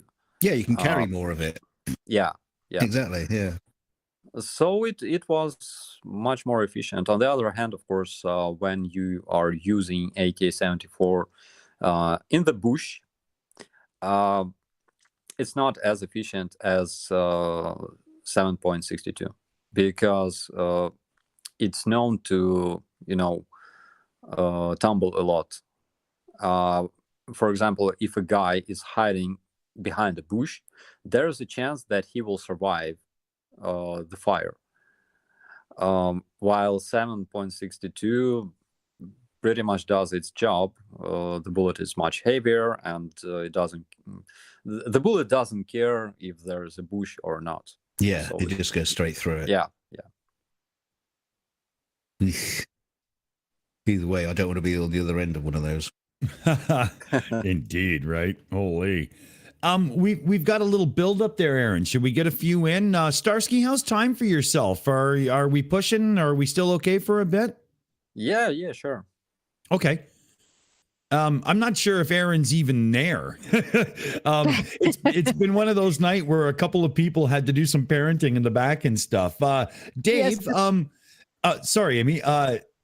But yeah, it's been one of those. Yeah, Dave, in the questions room, did you see anything we should be getting to? I have not at the moment, as I haven't looked at it just yet. I don't know if Amy's seen anything. I haven't, but I do have some super chats. Oh, yeah, go for it. Thank you. Thank you very much. We've got some super chats here that need to be read out. We have level 70 for Canadian dollars, $6.99. Is Ukraine still making their own weapons during the war?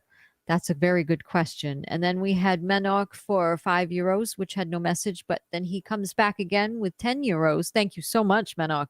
And he says, I'm from Netherlands and the war is very close to us. I see Ukrainian plates on the highway often, and they're usually women with children, and the father is not here with them.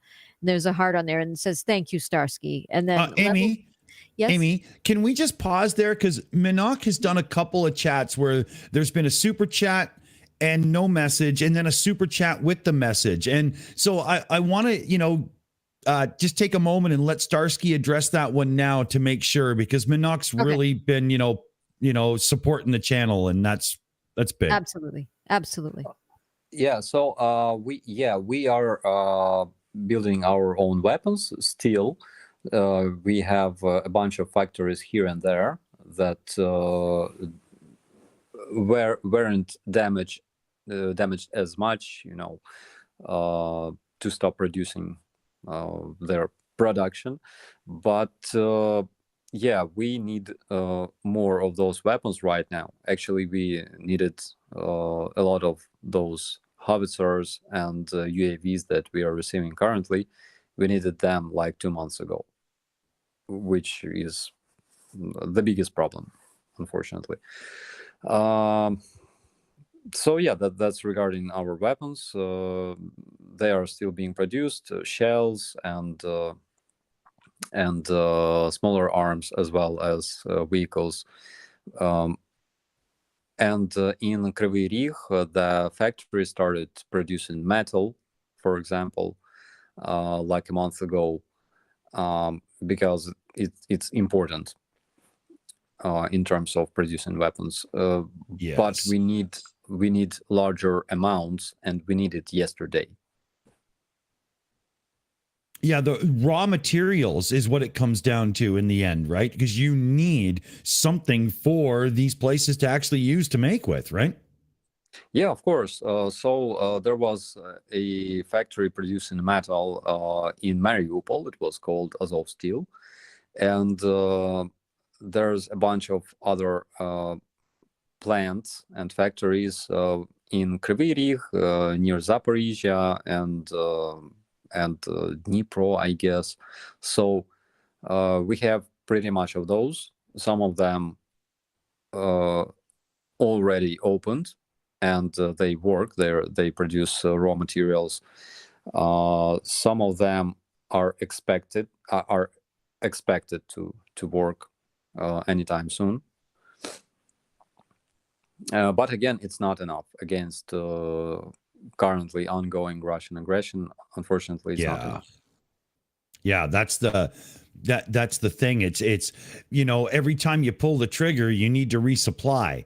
And I can only imagine, if a lot of the NATO countries were sending over shipments of this and that and so on. I mean, money's one thing, but once you have the money to acquire said supplies that can therefore make what you need, you have a chain of events. If you have money coming in as well as the actual end result you're going to manufacture, then you're good now and in the future, right? Yeah, exactly. So that's why we needed that months ago, because currently we have some of our aerial fields damaged, and as well as railways that were damaged by Russian fire. We needed those weapons before those channels of delivery were damaged. Right. Okay. And again, I want to point out Minok's last super chat there. Being from the Netherlands and the war is very close to us, I see UA plates on the highway often, and they are usually women and children, and the father is not there with them. So big heart, thank you, Starsky. Minok's been a big, supporter tonight. And but we still had a couple more, or at least one more, right, Aimee? Yes, we have two. We have two, so I'll get those. And we have level 70 for Canadian dollars, $6.99 says, "Where is the best kielbasa made in Ukraine? Please don't say Luhansk." And then then we have Graham Price for £2 sterling says, "Does Ukraine produce AFVs or light tanks, etc.?" Thank you very much. Yeah. So the best kielbasa is made in Drohobych. It's called Drohobyczka kovbasa. And as for light tanks, we are producing T-64. And we have a bunch of those plans for it's not light tank. It's I think it's middle tank. And we have a bunch of improved versions of T-64. And we have like 3 plants. No, we have even 4 tank plants, tank factories here in Ukraine. Which is a lot, actually, because, Ukraine is industrially developed country in this regard. We were selling those tanks like everywhere, and we've had a lot of problems actually with different countries, like the United States, for example. So one of our former presidents, he was a corrupted piece of shit, and he sold a bunch of anti-air systems to Saddam Hussein. There was a bunch of problems with that. That's regarding Ukrainian-made weapons. Okay, let's see. DKG hadn't really had an in-depth question tonight, so I'm going to hand over to him. Hey, you there, DKG? Sorry, I thought I was unmuted there. Yeah, so you're asking from an in-depth question from me, so I'll try. You know me, shallow as fuck. So you were talking about sort of equipment that you wanted months ago. Now, I remember a month ago that the Polish Air Force were going to hand over some aircraft to Ukraine, and it became a political mess where they promised to send them to a US airfield where the US would then supply it and all that kind of stuff. Has that just gone away? Because the aircraft was still potentially yours, but politics got in the way, and as far as I know, nothing's happened. Yeah, so basically we don't have those airplanes yet. We expect to receive. We already expect to receive, I think, F-16s and A-10s from the United States. But yeah, it was kind of disappointing because we expected those airplanes. We needed them so much. Of course, we still have a bunch of airplanes still flying. It just seems to me like they only want to hand them over to you once the war is done, so they don't get any bullets in them. Yeah, probably. They have a resale value. Yeah, but again, it's a political question because there's huge difference between just general public, between common people like you and me, and politicians that take decisions. Yeah, and in plenty of times those decisions aren't they don't correspond with requirements from the public. I can't wait till you get the A-10s though, because those buses are just going to tear up the Russian battlefield. They are amazing aircraft. Yeah, they make a snack out of a tank. Amazing. Oh God. Yeah, just perfect. Let's hit a few more viewer questions. Here. We got left. What, you said make a snack out of a tank? I got the perfect gag. Shut up, Meg.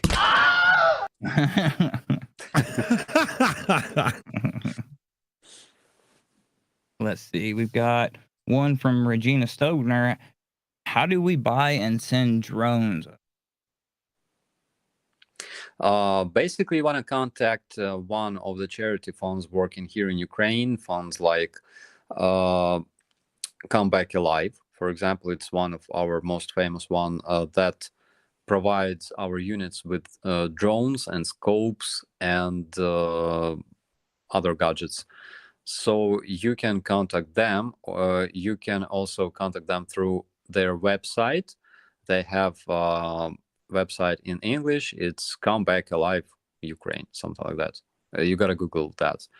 And let's see if we can find a link to pop in the chat.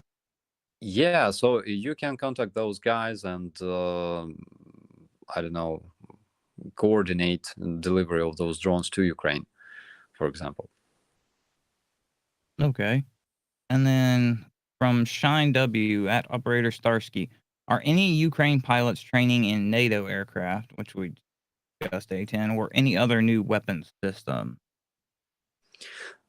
I've heard something about it. So I've heard one of our pilots speaking about flying F-16, I think. I don't know whether they're training, because in order to train to operate airplane, first you gotta be sure that you will be flying this airplane. So I have no idea whether those airplanes will be 100% delivered to Ukraine on the first place. So whenever we are sure that they will be delivered, yeah, they will start training. Okay. And let's see. From Sweet 70433, for Operator Starsky, can Ukraine stop the fresh water going into Crimea? Fresh water, in the Crimean Channel, you mean? So it's hard because Kherson is controlled by Russians, and it's kind of difficult to stop this water flowing. I know that they had troubles with that channel because it doesn't only require, those. I miss words in English, So on Dnipro River, there's a bunch of gates. Let's call them gates. Like dams? Not dams, but it's when the ship goes into this gate and Locks. Yeah, exactly. So there's huge system of those locks, and the level of water in Crimean Channel depends on those locks as well, because they're part of the same structure. And I've heard that they've had some issues using this channel. I'm not sure whether they managed to fix that, but they've had problems because Ukraine still controls like almost 100% of Dnipro River. And it looks like we've got some super chat and a donation to read off. Oh, I was just going to say, make sure you piss upstream. Yeah, let them have it. Absolutely. We do have a super chat to read out and a donation, please, if I may. We've got Raving Ludite donated Canadian $10, says, hello, Operator Starsky. Hope everything ends well, or as well as it could at this point for you, Ukraine, and Fudge. And then we have Mrs. T. Maggio for $20 American, says, Operator Starsky, just wanted you to know that Americans are pressuring our politicians constantly to provide what you need. Always keep us updated as you have. Our hearts are with you. Slava Ukraini. Thank you. Thank you so much. I must say that we appreciate what you do in terms of pressuring your politicians.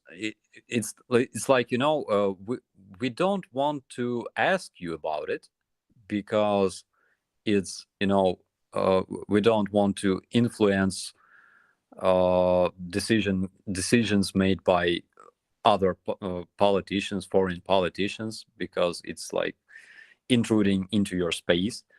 We don't want that, but we appreciate what you do because this is important. Well, I think the problem is most people recognise that it is fast becoming a worldwide problem, not just Ukraine. It's affecting the rest of the world in ways that I don't think people actually first thought about. It's huge. Gas and so on, and food and, basic grains and whatnot. Like, I've heard Jeremy Clarkson on Top Gear and the Grand Tour call Canada the world's breadbasket before. But that's not actually quite correct, is it, Starsky? Ukraine is hugely responsible for basic grain exports. Yeah, it's true. Ukraine is agricultural country, and we were among leaders of grain export. And our farmers returned from battlefield to plant crops, and now they are preparing to gather the harvest. So they are very responsible because we understand that a lot of countries, a lot of people depend on us. We're talking about people abroad in Europe and other parts of the world. So one of the biggest problems is that blockade of our ports. Exactly. That's just what I was going to say. We need a lot of support from NATO and from the United Nations because we want to deliver the grain to other countries. it's important for whole world, of course.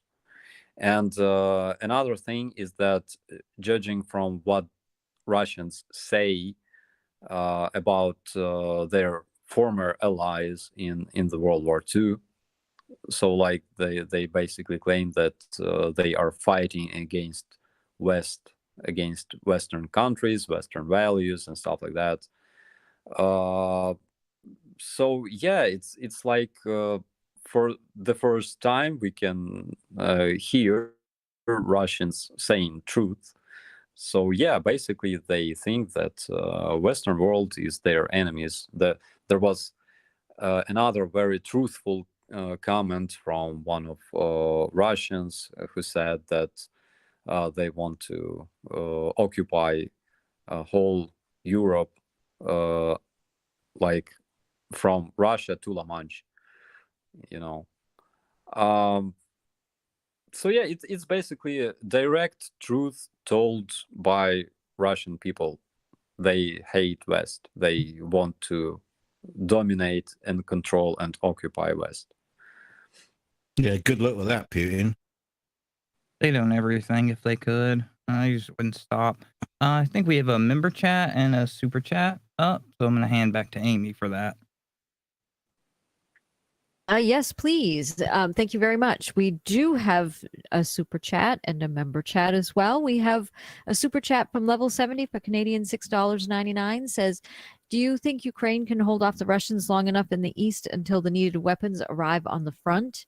And then we have Graham Price, who's been a member for a year, says, Dick Dawson, super interesting answer.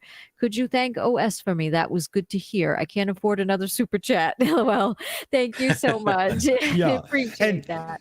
And yeah, big thanks, Starsky. And like I said to Graham, you know, Graham's OG family around here. There is no need for you to be super chatting to have your question read. Never mind. Give him a refund. Yeah, exactly. But thanks, everybody. Thanks. Starsky, if you go back to the early days of this god-awful invasion of Ukraine by Putin, scumbag of the fucking earth, and compare it to now, would you say the Russian propaganda machine has escalated and almost got to damn near comical levels of stupidity? Like the kind of bullshit I hear, it literally makes me just, face palm and go, for the love of fuck. Do you really believe that people will fucking buy that shit? Yeah. So, yeah, it's true. Well, I think that Goebbels, Hitler's propagandist, once said that you gotta create the most comical lie in order to, for people to believe in this lie. So,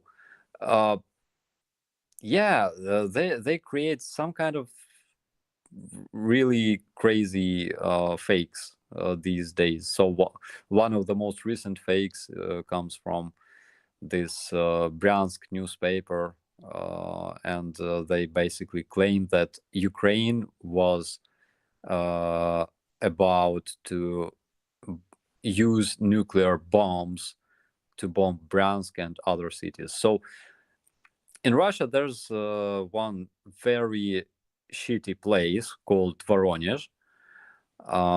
And we joke often that,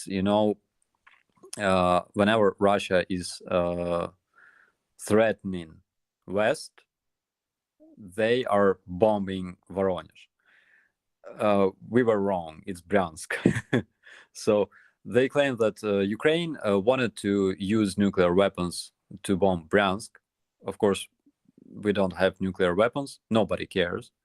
But because Russian media made this statement, I would be very disturbed if I was a citizen of Bryansk, because this shit can explode for real. According to them, NATO's entire supply of biological nuclear weapons is being manufactured in Ukraine. Yeah. According to them, whole world consists of Nazi. Every person in Europe is gay and they hate gays. Well, it's All you of know, them. Well, yeah, let's face it, gay Nazis, they're pretty, they're bitchy. yeah, it's gay Nazi. And of course, it doesn't matter what's your skin color, what's your nationality. It doesn't matter. Even if you're Jewish, of course you can be Nazi. Like you remember that scandal with Lavrov and the Israel, right? So Lavrov was asked, like, how come Ukrainian regime is a Nazi regime if our president is Ukrainian Jewish? And he said that Jewish people are the biggest anti-Semites in the world. And Prime Minister of Israel basically said that Lavrov is a dumb piece of shit. Not directly, but yeah. And he demanded apologize from Lavrov. Because, well, that's basically what Russians believe in, you know? They believe that, I don't know, Jewish people killed themselves during Holocaust, basically. According to this statement. Not the gay ones, obviously. Yeah, and the Nazi gays, yeah. We had this whole discussion that the Russians are coming in to got these conspiracy theorists. The Russians are coming in to save the Jews from the Nazis, yet somehow the Jewish control the entire world. And like, well, if that's the case, can't the Jews take care of it themselves? Your argument defeats itself. The funniest thing about Russian world is that there's a lot of things in this ideology that exclude each other. A lot of them. So, for example, there's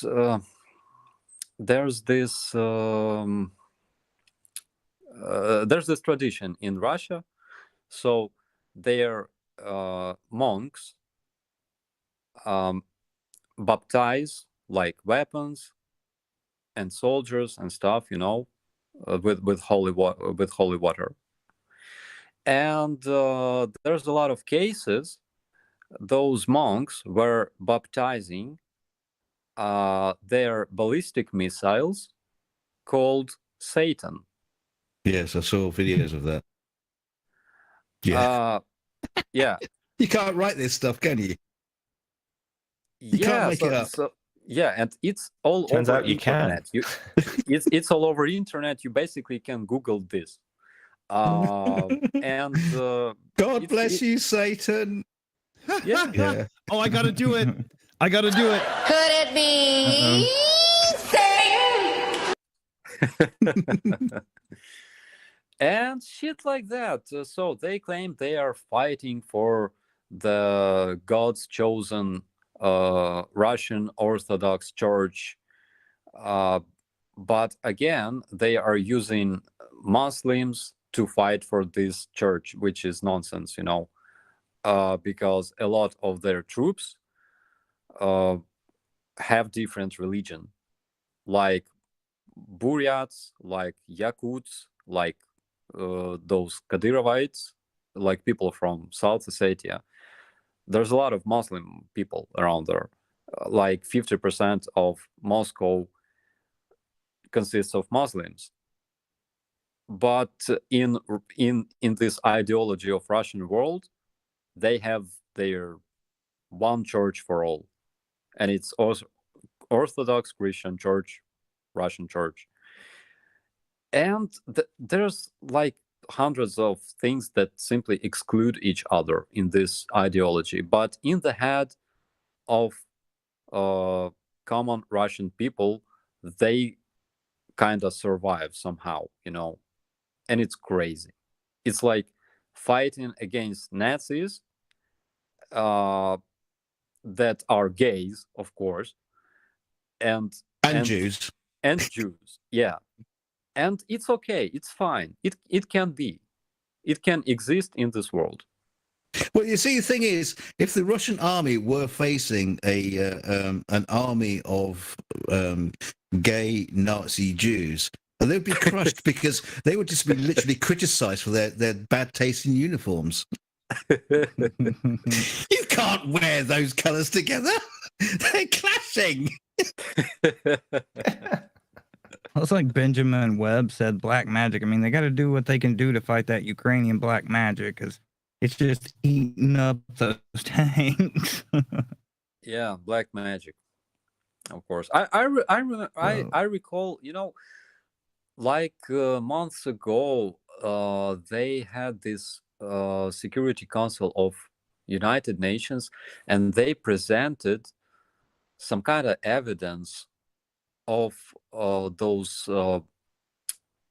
labs that were opened in Ukraine and that provided NATO countries with chemical and biological weapons. And those evidence were so funny that everybody simply laughed and asked Russian representatives to don't bother them with such bullshit. And yeah, it's like all the time that black magic. Oh my God. Can you believe, like, official media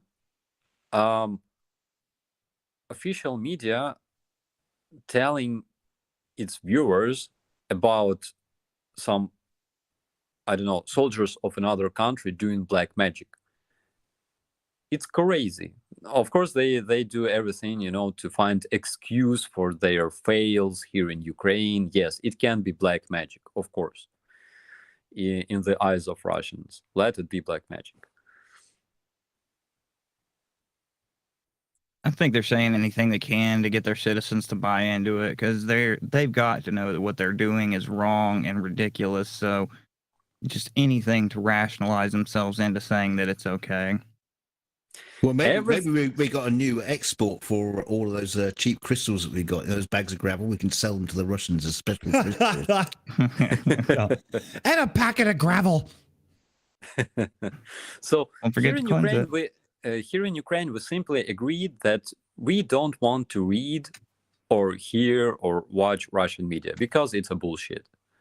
And there's no point in watching those media. Simply no point, because again, when you see Russian person speaking, at this very moment, this person is performing combat operation. This is how it works. They are very good at propaganda and misinformation. That's their strongest weapon. So yeah, so we are not watching Russian media because it's pointless. I watch Russian media a lot because this is my job, and this is why I cannot sleep. I cannot sleep a lot, and yeah. On the other hand, I can have these streams and hang out with you guys. We do appreciate it, because I know you don't get much sleep in wartime anyways, and then you were a very, very busy person. Do we want to do... Well, I want to say, Starsky, I get to watch your shows, and I get to watch your live streams, and over on the Enforcer with the Leaf Spring Army, God love them. I mean, wow, last week was a massive fucking charity stream. That was well done. Huge props, right? But I do believe that hanging out here with you is one step better, because we get to chat with you more on a people level. It's not just reporting and answering and stuff. We get the more camaraderie side of it. And to me, that's something, that makes it family. That's a big deal, Yeah, it's true. I totally agree. And by the way, yeah, that was a huge fundraiser then during that stream. It was impressive, actually. Yeah. 36,000 or something? Yeah. 33 plus or something thousand. I'm not sure if that was euros, pounds, or American. I'm going to assume American. But that's one hell of a super chat. You know, we're talking about some real money being raised, and that's one channel on YouTube. Can you imagine what collectively the world is actually accomplishing right now? Starsky, we said this recently when we were talking. The modern day and age of social media has changed the face of how these things are happening, isn't it? Yeah, and it's amazing. And by the way, I'm not sure if your audience knows that, but those money that were collected during that stream, so they were sent to Revived Soldier of Ukraine. This is organization that works in Ukraine, and it helps to it helps Ukrainian soldiers that received wounds to recover. And one of my comrades from recon platoon was receiving, help from this organization. His story is amazing, and you can find him on Google. So his name is Volodymyr Tovkis. He received a bullet to his head in 2019. So there was there was a battle. Russian troops attempted to attack one of our positions, and he was there. It was night, and he had his night vision goggles. And he was observing the area, and one of the enemies, I think that he approached him. Probably he crawled to his position, and he shot him with a handgun, and the bullet went into his right cheek, right under the eye, and went all the way through his skull, and it stuck under his skin on the back of his head. So we thought that it's kind of impossible to recover from such wound. So Tovkis spent 1 month in coma, which actually saved his life, because when he was in coma, his temperature was something like 41 Celsius at some point. And if he was alive, he would die, actually. I mean, if he was conscious, he would die. Shit. Yeah, but he survived through that. And when I saw him after he recovered from coma, he basically couldn't move much. He could move his right hand and his right arm and right leg. He could clip his eyes. He could blink, but he couldn't move like left part of his body because right side of his brain was damaged. And surgeons of this Dnipro hospital of Mechnikov, they did impossible. So they did a bunch of operations on his brain, and it was kind of funny because they took part of his skull and they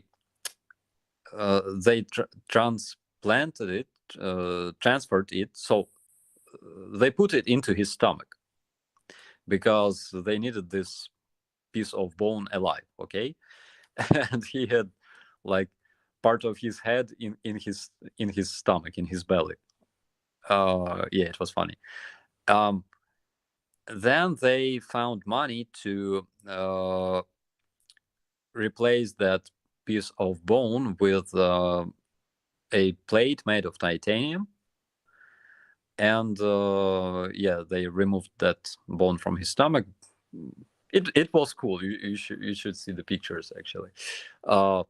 So after a while, Tovkis received treatment in that center, revived soldier of Ukraine. And when I returned from my deployment from Svetlodarsk Bulge, at first I wasn't able to recognize him because he was walking, even running, and he was able to run, and he was doing boxing.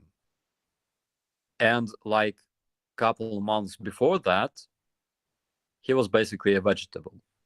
So when I looked at him back then, I thought, oh my God, I don't care what kind of activities he would be able to perform, but I just want him to live, no matter whether he's vegetable or not. And after 2 months, I met a normal human. Like, he was able to do everything. He was able to punch bag, punch me also. He was able to drive car.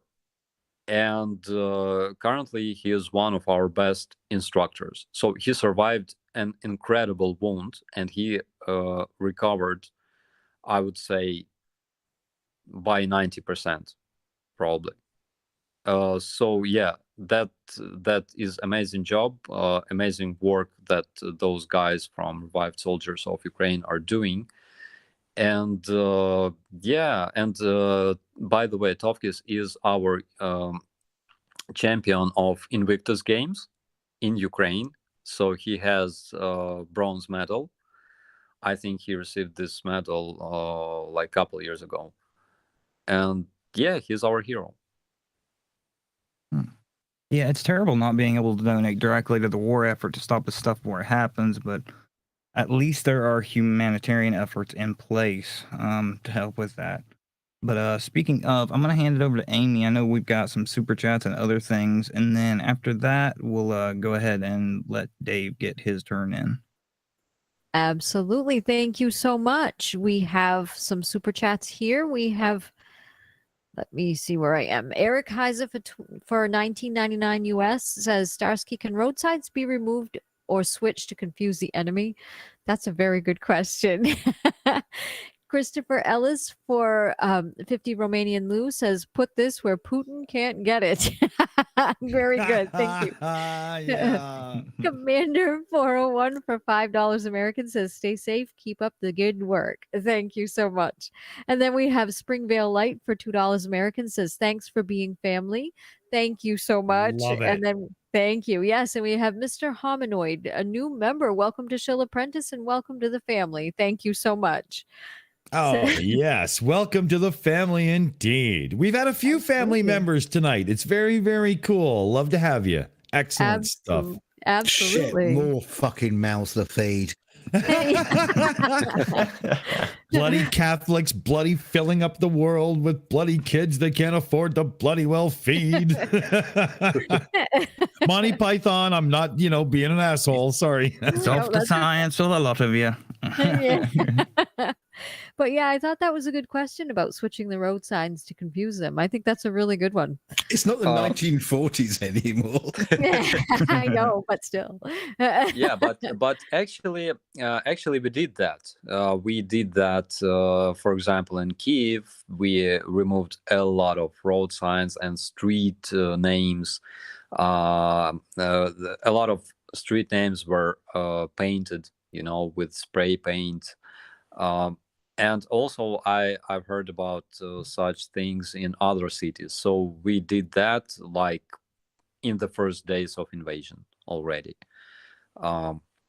Yeah, that's why I'm getting confused every time I'm driving through Hostomel, because there's a bunch of turns that are very similar. And the sign that was pointing towards my brigade is removed. So yeah, it confuses me already, even despite the fact that I served in Hostomel for 7 years. So it works, yeah. All right, Dave, you're up. Sure thing. I wanted to ask more questions that highlighted Ukrainian culture to remind people of what it is that's being lost. I think it's fair to say, I think DK could probably agree with me, we're bloody ignorant in the UK when it comes to Eastern European culture.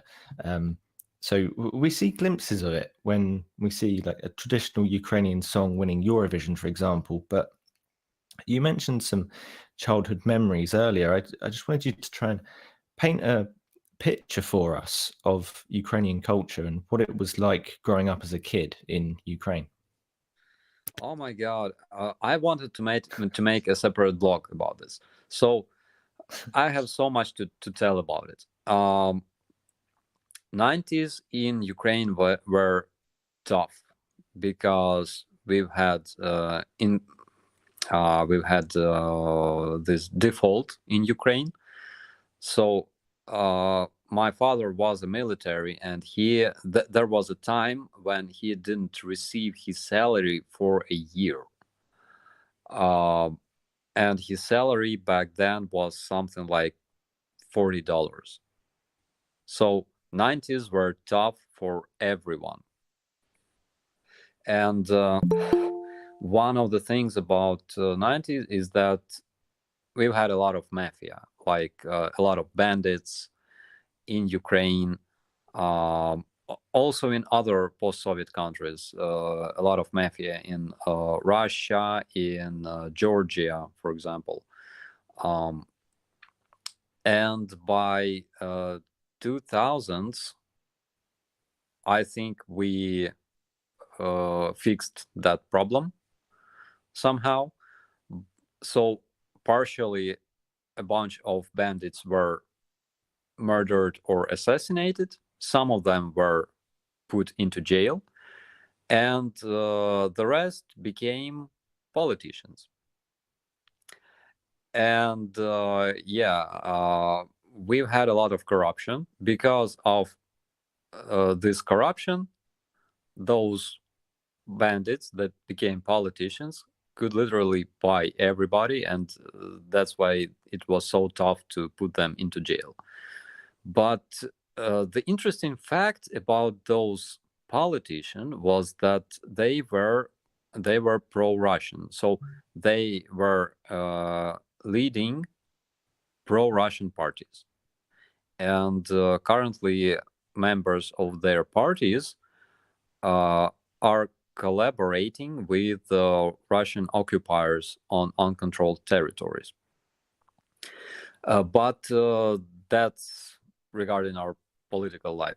Regarding growing up in Ukraine, it was kind of interesting because Ukrainians love martial arts, and you got to learn martial arts in order to survive, fighting with kids from other districts. Yeah, it was one of our biggest entertainment back then. But there were different and very interesting times in Ukraine. You could be beaten for listening different music. Hip hoppers were often fighting with people who liked metal and stuff like that. It was kind of cool.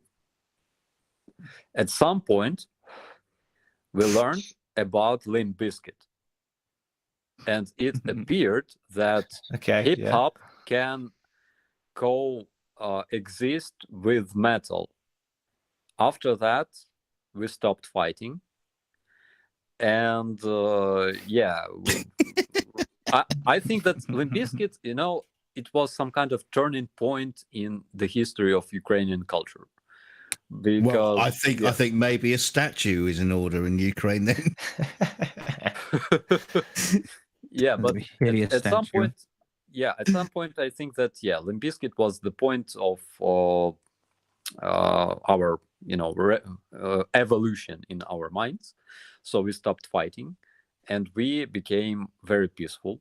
I remember we've had a lot of all kinds of cultural events. So we've had those street musicians.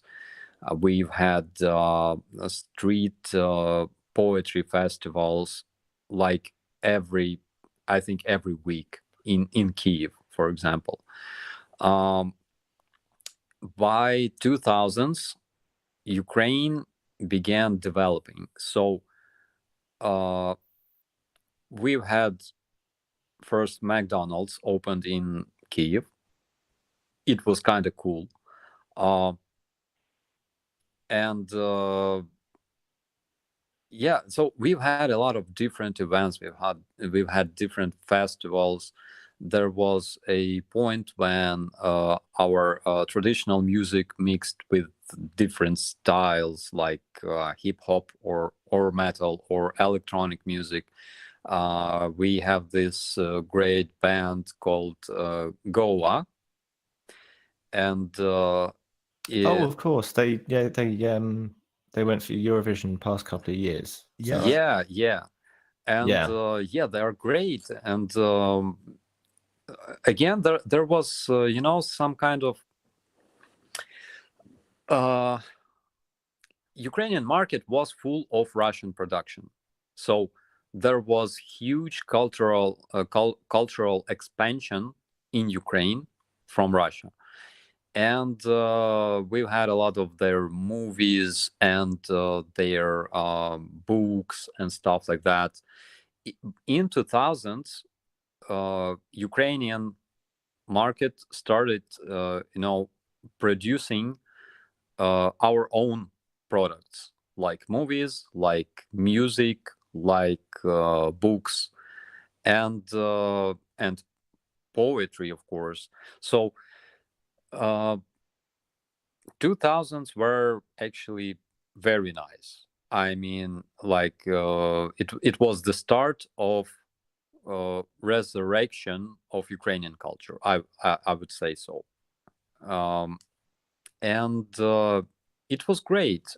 I mean, I know a lot of people that are related to this cultural life of Ukraine. I know a lot of poets and artists here in Ukraine. Some of them are pretty famous, and I attended all kinds of events actually. In 2006, I had my own band, so we performed some concerts here and there. It was very cool. And what I've heard your band. I've heard your music. You had it on your channel. Which part of the band was you? I was playing a guitar, and I suck at playing guitar very much. And that's all right. Didn't sound like it. and I was a vocalist, and I composed songs. Oh, you were that screaming voice, that screaming hellfire voice was you. Yeah. So I can talk like that all day. Actually, it's a matter of practice. Fantastic. You should just play those records out to the Russians. That will scare them off. Yeah. And it was very cool. I mean, in 2006, I graduated from my university, and it was University of Culture and Art in Kiev. Again, I attended probably all kinds of festivals that were held there, and nice. Yeah, it was very nice. Of course, I wanted, to expand this culture to other parts of the world somehow. I wanted, I wanted for Ukrainian culture to be more popular, and I was so happy when our singer won the first Eurovision. I think it was Ruslana with her wild dances. Then it was it was Jamala with her song 1944. And yeah, like why I like Eurovision is because it's a great way to make world acquainted with our culture, and it's a great way to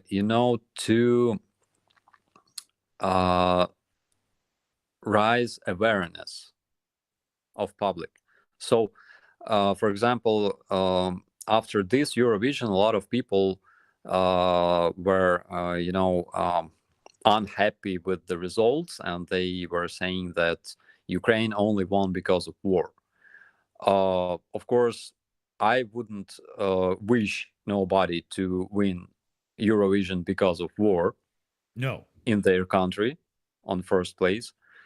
And on the other hand, this festival, this huge contest, it's a great opportunity for artists to change something. Yeah, because Eurovision like music always reflects what happens around us. Well, also, like you say, that Limp Bizkit in your time brought your communities closer together, and they started sharing ideas and music together. Music is one of those things that it just it's really hard to describe it. It really does put the arms around the world and brings us all together. Music is one of the few things that's our civilization, the human civilization, does actually bring us all together. Well, speaking of music, guys, here, so Starsky, you know how I changed the intro to our Thursday show here? There's a new song and everything, right?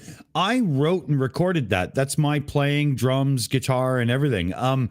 It would be really cool if we could collab on a piece for the show. No problem, buddy. I would right? Like to. Yeah. Let's do something, man. That would be so cool, right? Yeah, you can fire off your AK-74 as percussion. I was going to say, then you can both suck at lead guitar. Sorry, Dave. But yeah, man, we'll do a little track trading back and forth, and over the next little while, when there's time and availability and whatnot, let's put something together and make this our own. Yeah, Starsky, what door are you using currently in Ukraine? What? DAW, digital audio workstation. So I'm using Reaper. It's free. I think it's either free or you can buy. There's some kind of premium. So he's got a long trial. Starsky, I was fucking joking. I wasn't expecting to be making music. Come on, no, That's Reaper is very hilarious. Good. That's hilarious. Reaper is very good, and it doesn't require a lot of resources. That's why I like this. DK thought he was making a joke, and I was like, hang on, he's got an answer for this for sure. But Starsky, I'll throw Reaper in. I schooled on Cubase and whatnot, but it's no problem to switch DAWs, right? I got no problem. And I'll throw Reaper in so we can trade the tracks back and forth. This will be some fun. Yeah, I'm Logic Pro, so you better leave me out. Oh, Mac addict. Starsky, we'll just mute him and we'll keep the conversation going. We're all right. So I learned Cubase as well, but for some reason I switched to Magic's Amplitude, which also was very nice. And it uses this hybrid engine. And my choice as of today is Reaper. I got to give Xena B a shout out in the chat there. Pussy Riot. Fucking right. Okay, that's a good shout. We'll give him that one for sure. Starsky, I started with Cubase 1.0 on the old Atari computers, like pre-digital recording. Yeah. But, I'm old. It's both a curse and a love, but we could have some fun trading some stuff back and forth. That'll be great. That'll be awesome. I mean, come on, everybody in the chat. Who wants to hear a theme song to the Thursday show on the Shills written by Starsky and myself? Right? Come on. Isn't that just everything? I'm excited about Starsky. I mean, there's that. Fuck you. On that soundboard of yours, Dick, do you have Tumbleweed at all? Yeah, well, I have here. I'll get myself this one. There we go.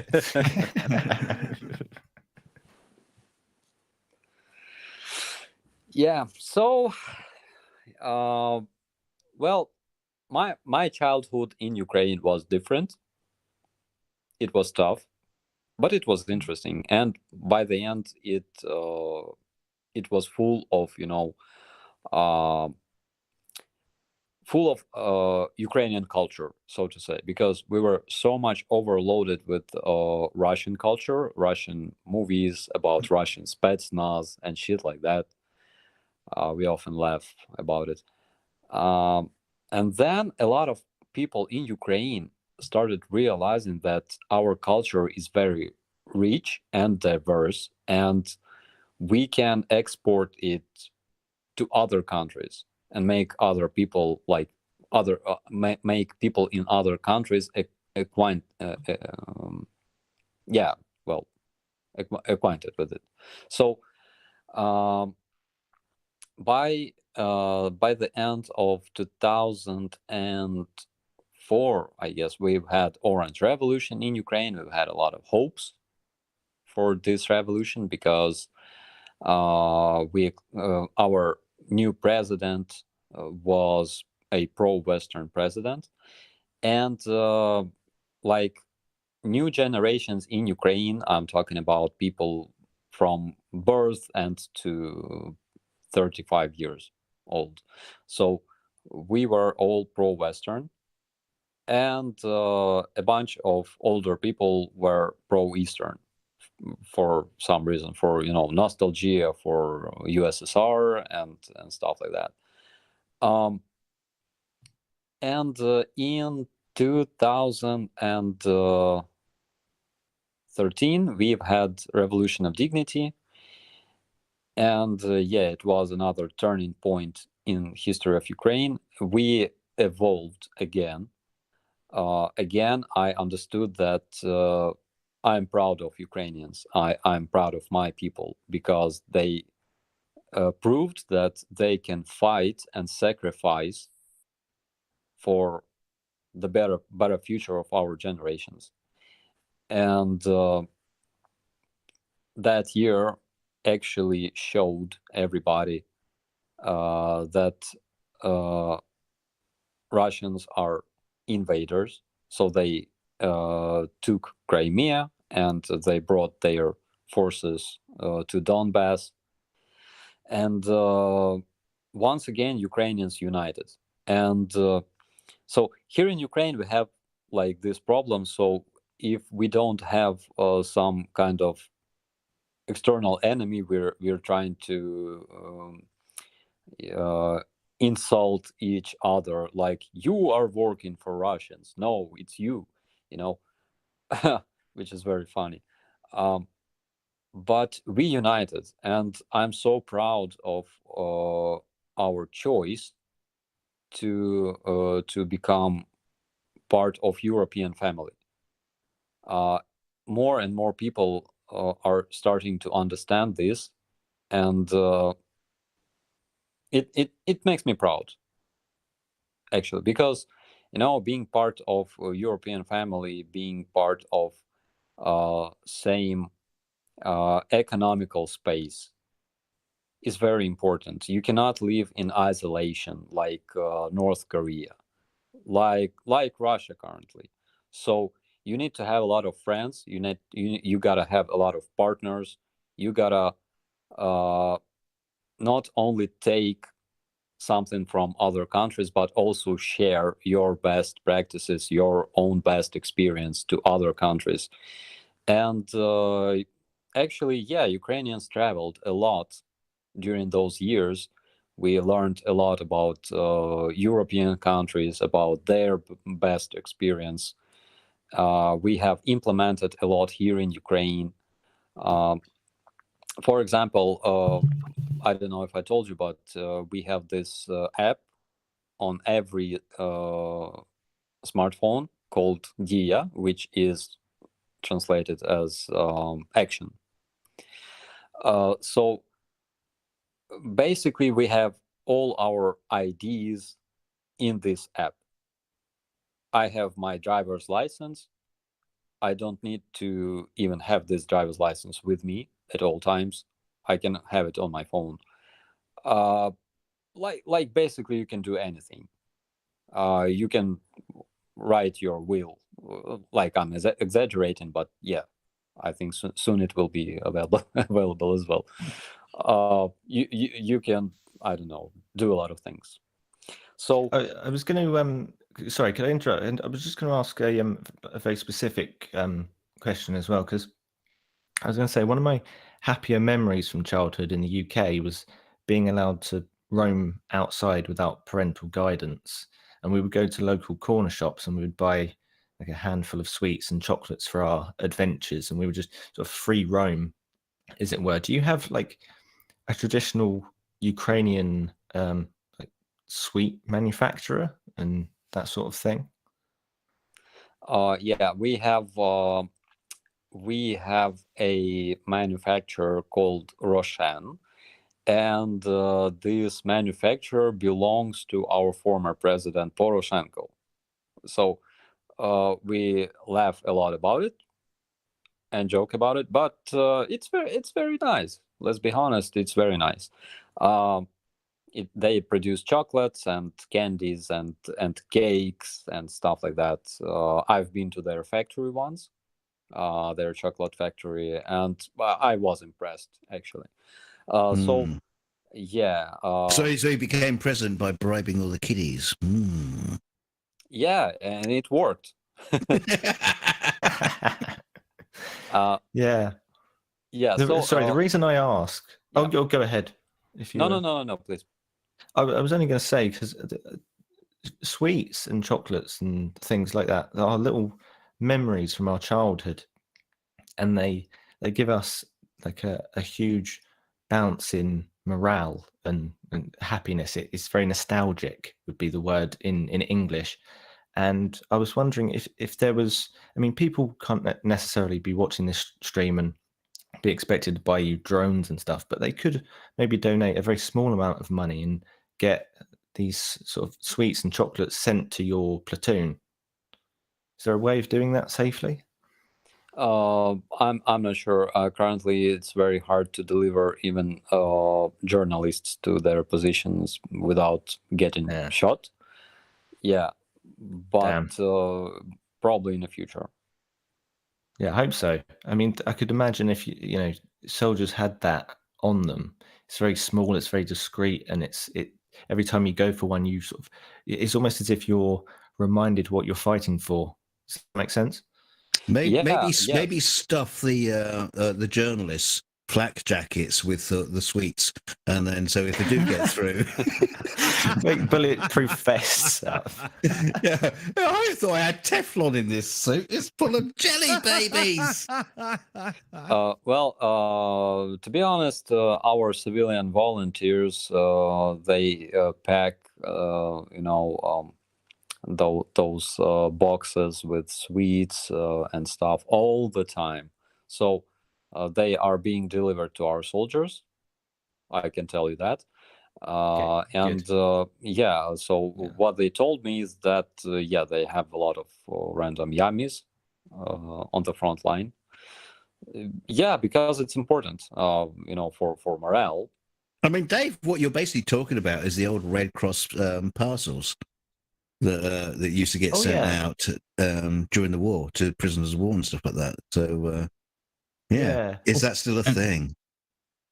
Yeah, for sure. And you had the chocolates that soldiers would hand out to children as well, in areas that have been hit. That was a little bit of a morale boost for them when they've been through. And the stockings for the ladies. Lace. Okay, I'll tell you a secret. So when I was deployed in 2015 to Donbass, back then I was in police. So I was just walking around. I had this pocket for empty magazines, and my this pocket on my Jesus Christ, it was attached to my armored vest, and it was full of candies. So I was basically just sharing those candies with all the kids in Kurachovo in Donbass and Krasnohorivka, in all those towns or cities where we were patrolling. And I realized it was a smart move because in a while I've had a full network of professional agents who could literally tell me whether there were, Exactly. pro-Russian separatists. So a kid told us about a Russian guy living in Krasnohorivka. Nobody knew about it. So he lived in Krasnohorivka when there was when this war started in 2014. So this dude was patrolling on Russian-controlled checkpoint, and he was coordinating artillery strikes by phone. And we have arrested this dude, and he was sued and stuff like that. So yeah, they were really helpful actually. Yeah. And The yeah. little kids dobbed him in. I'm sorry, I'm using colloquialisms you don't understand. The little kids told you where he was because you gave him sweeties, and yeah. I didn't ask him. I didn't ask them, but they grew up in a Ukrainian town, and of course, they were happy that we have pushed out all of those dudes that arrived from, I don't know, Asian part of Russia, and pretend that they were locals. Right. It's so funny sometimes when you see those pictures with Buryats in Russian tanks in the middle of Donbass in 2015. It's crazy. So yeah, so they were happy to see us all the time. They were waving to our vehicles, screaming "Slava Ukraini." It was 2015. It's like superheroes showed up. Something like that. We're getting about the 3-hour mark. Do you feel like continuing, or do you want to wrap up, Starsky? I'm here with you guys. Everybody else down? Yeah, I'm Pacific Coast on North America. So, I mean, for me, it's not even supper time yet, right? I just want to make sure Starsky's schedule is as such that he gets enough sleep to actually function. But if we're good, for sure. Yeah, sure. If that's the case, would it be all right if I grab the super chats real quick? Let's go. Yeah, of course. All right. Thank you so much. We've got one from Mary Maddie for $10 American, says, thank you for keeping us informed. Thank you. Mr. Hominid for Australian $5 says, Starsky, say good day, Mr. Hominoid and Australia. 20 more Bushmasters coming. Mr. H has Starsky Fan Club Army Music. HM is brother in Sydney. Love to hear from him. Thank you so much. Cool. Thank you so much. Good day, Mr. Hominoid. Yeah, big supporter of the channel now, Mr. Hominoid. Definitely family values here going on.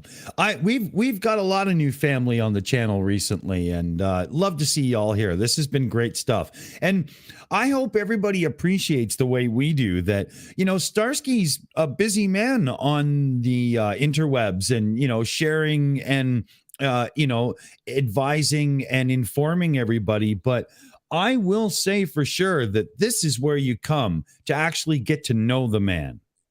This is where you come to, to feel more personal. I love the way this show is evolving, Starsky. This is just, I wish it wasn't under circumstances of war and we were just hanging out.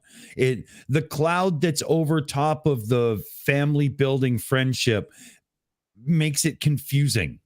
Well, I mean, if we're getting personal, I mean, Starsky, have you got any piercings or tattoos you want to tell us about? Yeah, so I have typical for every military blood type. It's on my heart, on my heart, and I have a name of one of Ukrainian bands that belongs to my friends. So this logo is on my leg.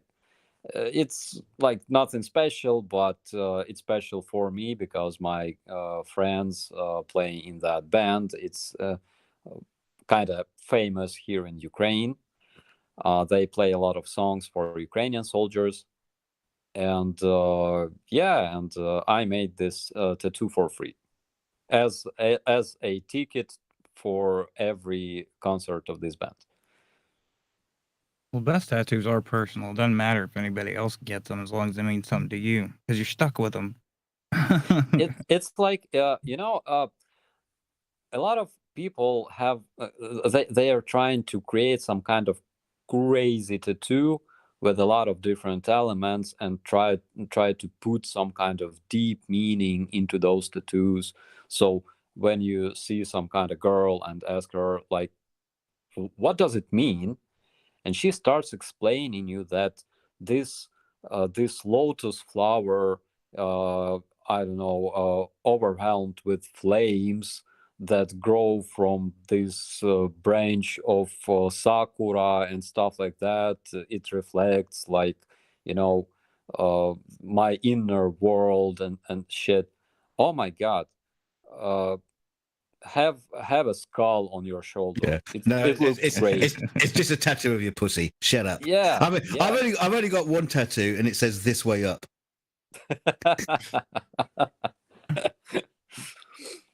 Yeah. Better So than waking up.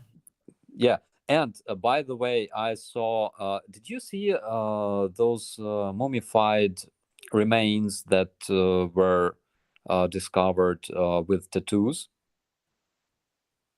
So, there was. Let's see. There was a Scythian princess discovered like a couple of years ago, and she was something like a couple of thousand years old, and she has tattoos, and they are perfectly preserved. Wow. So, yeah, never heard of that. There's picture of something like Capricorn, something like that. Wonder if they actually got the right month, because we can't seem to do that now. Yeah, but that's amazing. And basically, like thousands years ago, people did some pretty sick tattoos. Yeah. Nice. Does anybody else have any questions? Because I know Dave is always sitting on a couple more topics. Oh, yeah. Dave must be chomping at the bit. He's always got a few. I can bail you out if you wish. Wouldn't call it that, but you mean drag it out of my stupid questions? That's what you mean. Never mind Andor. What's really going on? So I do have quite a few questions, but one of them was sort of a slightly more serious tone, although it's in a very sort of Shills sort of fun way. So I used to do first aid as part of my job. It wasn't my primary sort of role, but we needed to know it, and we needed to be updated with it every year, kind of thing. So I think we mentioned a little bit about this earlier when you said about the story of the guy that got the bullet hole through the head.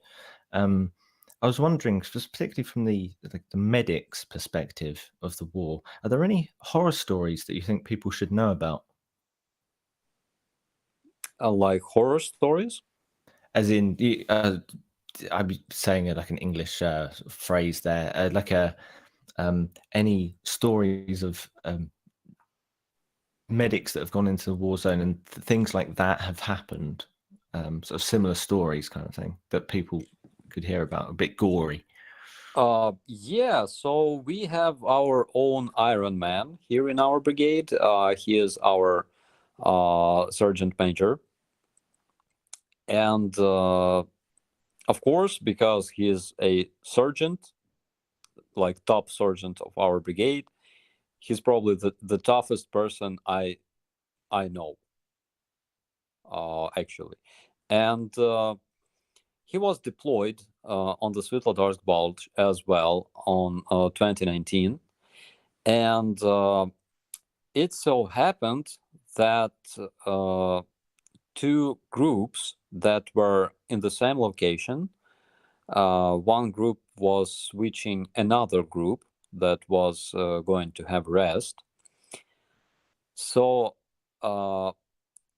they were shot at with the automatic grenade launcher, and one of those grenades exploded under this guy's feet.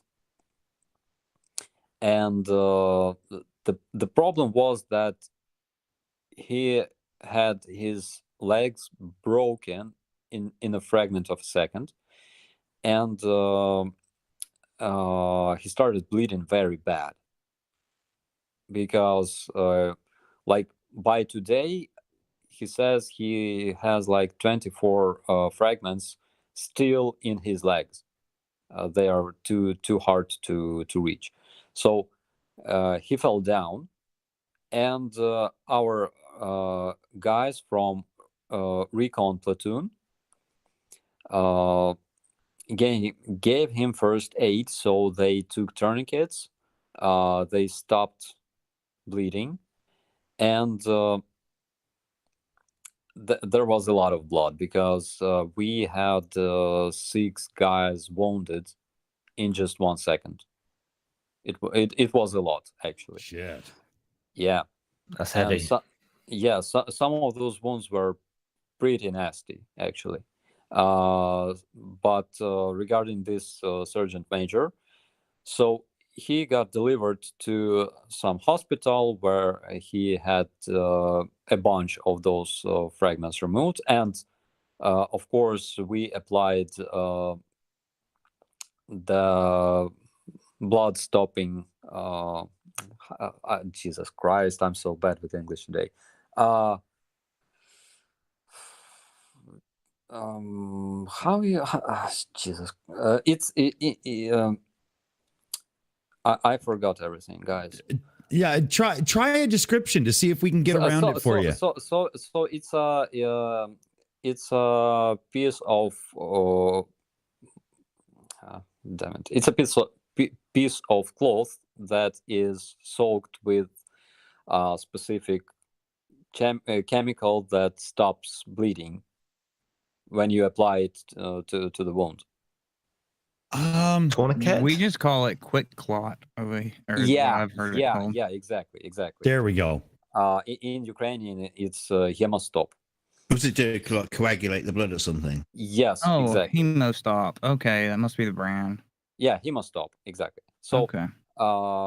we have different kinds of those in our first aid kits, and because all that stuff was applied, and he had a lot of his wounds were full of clots.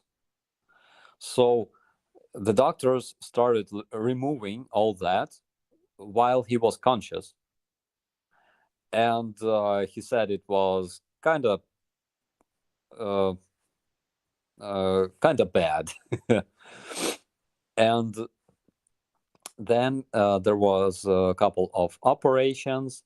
So he had his both legs broken with fragments, and they were full of those fragments, and they were like there were like tens of holes in his legs. Some of them were kind of big, but luckily his balls were okay. So it was the first thing he asked the doctors, like everything is intact. He's like, okay, don't worry, your coconuts are in place, everything's okay. Coconuts? Yeah. Jesus Christ, how big were big. they? It was swollen. I knew I know, Ukrainian has big balls, but I know, Jesus. I know you said he was a sergeant, but Jesus Christ, Guys, I was a sergeant major. Yeah, don't forget that he was a sergeant. That's important. Was he made sergeant because of that? Then another problem was that he lost almost was it like 6 or 8 centimeters of bone in his leg right above his left foot.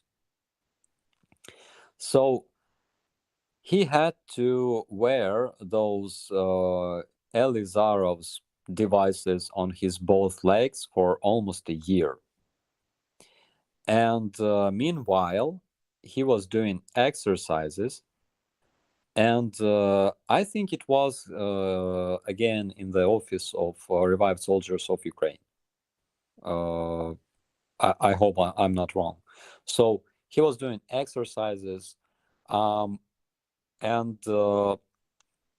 in a year and a half, he returned to our brigade. He said that I want to continue serving in our brigade.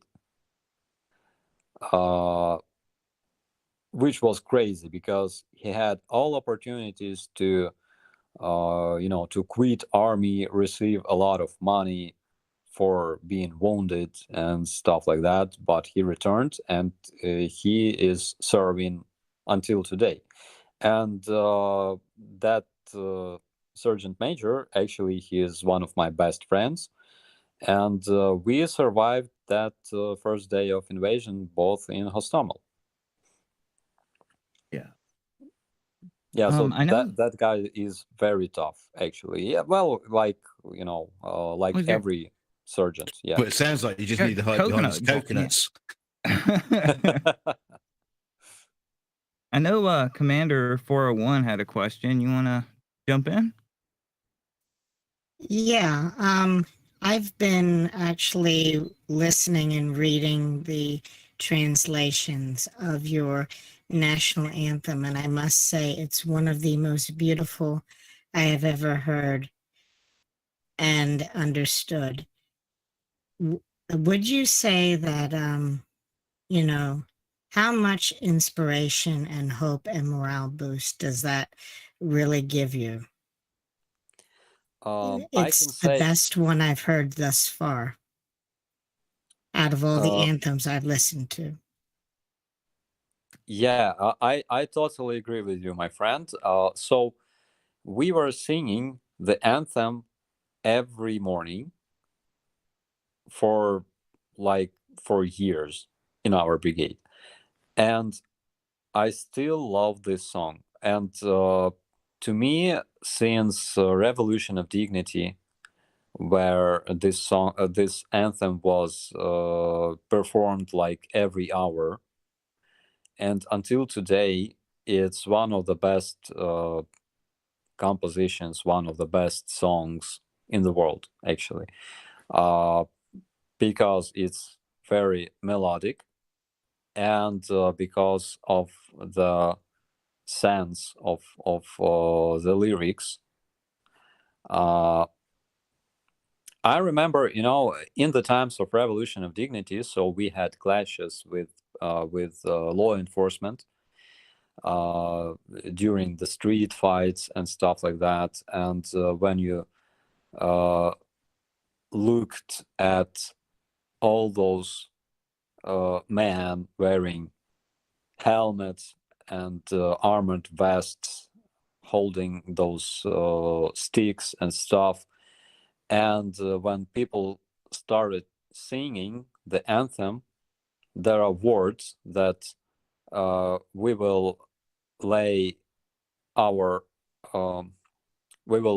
down our soul and our body for our freedom.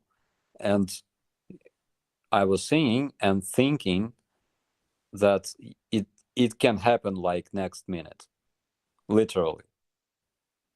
So yeah, to me this song is very meaningful, and it's, of course, it's very special for every Ukrainian today. Well said. And one buddy. more thing, I would like to actually offer a blessing to you, since Putin says we're all Nazis here. I'd like to say Yevreka ya Adonai ve'ish mereka. Ye'er Adonai panav Eloheka ve'onika. Ve'esem Adonai, I screwed it up. Adonai panav Eloha ve'esem lecha shalom. that's a blessing that Aaron would give the people.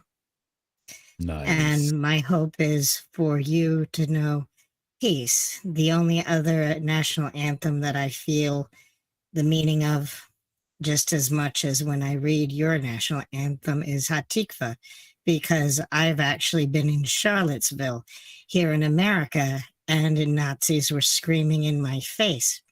So, you know, And this is these are the words of somebody with Jewish heritage, correct? 401. That correct. Let's give the fucking hammer the weight it deserves here. Stay safe. Thank you so much. I appreciate it. Thank you so much. It's a hard one to follow up. Yeah, that took me a second as well. You know, every now and then, I mean, you know, we like to put a little fun and humor into things as we go, but we don't shy away from reality either. And that's one of those moments where you just have to give that couple of seconds to go, yep, you know, exactly. I would say at 5:19 Pacific, we're probably close to some wrap-ups here. You know, we've really stretched this one out pretty good. A lot of new viewers over on the channel, a lot of new people that we're coming to call family now, and we're seeing a lot, and we're seeing your names a lot. Big welcome over. I hope you enjoy what we're bringing to you.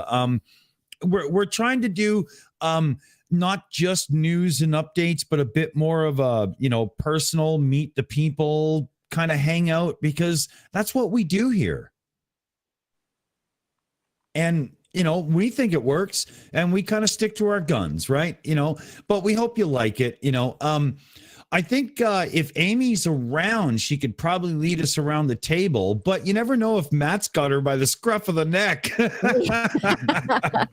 Yeah, usually he does. But before we do, we had one last super chat. So I'm going to grab that real fast. It was from Manuel Lupea for Canadian $15. Says, you have friends that you have not yet met. Perfect timing for that, I think, tonight too. So there we go. Oh, yeah. Good shout. Good chat. Exactly. Thank you so much. So with that having been said, beautiful. That was beautiful, Commander, that blessing. That was gorgeous. It really, really got me. So thank you. It was gorgeous. So I'm going to go right around the room and see what everyone's thoughts are. So first up, I have on my list DKG Custom. DKG, what are your thoughts on this evening? What did you bring me into this for? What are you asking me for? I don't know. Yeah, so I still haven't found out what Starsky thinks of the latest season of what's it, Boba Fett, but never mind. Who cares? Yeah, no, it really is a superb chat, because, you know, it is important that we talk to Starsky, and Starsky relays his information that he can give us about, you know, the war in the Ukraine. You know, it's also great that we can have a bit of a laugh, and we can talk about his life and you know, his past life in Ukraine, and hopefully his future life in a new Ukraine, a very pro-European Ukraine, because let's face it, just being part of Europe is just brilliant, because it's, I mean, have you ever seen Babylon 5? You know, it's like you've got all the fucking cultures together, and they bring all their different things to the table, and you know, all their love, their music, and their hate for each other. It's just great. Yeah, but they do it without bullets. You know, fuck the Russians. Yeah, where am I going with this? I don't know. I'll shut up. You know, we got both kinds of music here, country and Western. That's all I will say. So let's roll. Let's go. I'll shut up and say thank you very much, and thank you very much, Starsky. It's absolutely always a pleasure to have you around. It's a fucking honor. So great for you. Thank you very much, my friend. And regarding Babylon 5, I must say that Sinclair was so much cooler than Commander Sheridan, for sure. Well, that's a debate. There's a debate. We're going to get back onto that one. DK, you've tried to do that to him a couple of times, and he's fucking nailed your ass every time. That's brilliant. Hang on. I'm trying to remember which way around it was. Was Sinclair the first one? And Yeah. He had to leave because of mental illness. That's the only reason why he was basically written out of the show, and they had to come up with Sheridan. It's kind of sad, really, but yeah, he was great. He was brilliant. It's a great show. Anyway, I'll shut up. Slava Ukraine! Thank you so much, DKG. That was brilliant. And next up, we have Commander 401. Commander, what are your thoughts on this evening? Excellent evening. Sorry I couldn't be here for most of it. I had to take care of family. But excellent evening, and stay safe, Operator Starsky. Thank you so much, my friend. I will do my best. Thank you. And thank you for, yep, family is important. Absolutely. And that blessing was beautiful. So thank you for that as well. Thank you. And next up, we have Mipet 69. Mipet, what are your thoughts on this evening? Yeah, I always enjoy these streams. You find out so much. I love the fact that we got to know you a bit better tonight with a bit of your childhood creeping in there. That was awesome. And great chat, guys. Coming up with some really great stuff. Unfortunately, we did have a few in there that were being silly. So, you know, the dragon is always watching. Be careful. But other than that, no, a great night. And Slava Ukraini. Heroям Slava. Thank you so much. And next up, we have Fallacy Dave. Dave, what are your thoughts on this evening? Awesome. Yeah, it's our weekly sobering up stream where we get to deal with the harsh realities of the world. I really appreciate learning more about Ukrainian culture because, as I said, we English can be pig ignorant when it comes to foreign cultures. So I also hope we can teach you some English along the way as well. I take. Oh, that's wrong because I'm Scottish and I can just be as ignorant as an English person. I take it back. I take it back. Thank you so much. And next up, we have Aaron Reese. Aaron, what are your thoughts on this evening?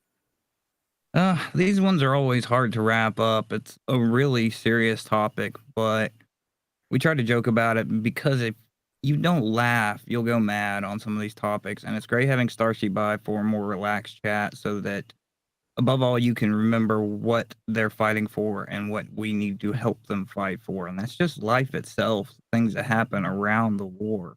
Tactics and events are nice, but need to remember the people that are involved. That's about all.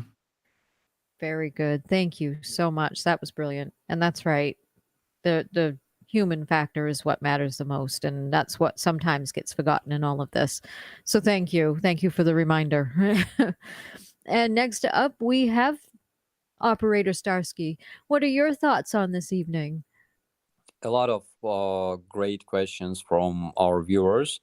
And of course, it was opportunity to travel back to the times of my childhood. I don't remember much from it because it was a long time ago.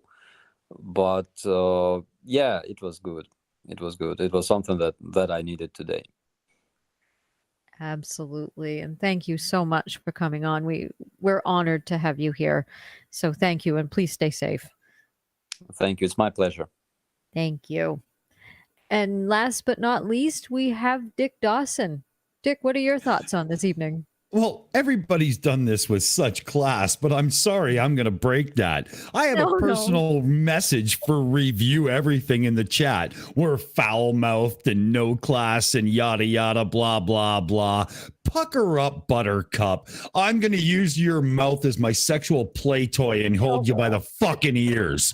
Jesus Christ, get over yourself for the love of God. We're here having fun. Fuck off. Don't be unprofessional, Dick. I used to get sloppy seconds too. Don't forget our dead raccoon. He's always there too. Yeah, That's exactly. right. That's where I was going, Mipet. It was going to happen. But I want to say a big, huge shout out to all the new fellow babies out there coming over and enjoying the streams with us and whatnot. We got some great content coming up. I mean, we're always in for the laughs, but we do it seriously as well. You know, it's a hard mix to follow. A lot of you get it. Real everything. Yeah, you just don't. So, you know, whatever. You know, everybody needs toilet paper. I'm glad you're there to be the role. On that note, Aimee, what do you think? Should we say goodnight? Oh my goodness, how do I follow that? Well, Aimee, there was one last super chat.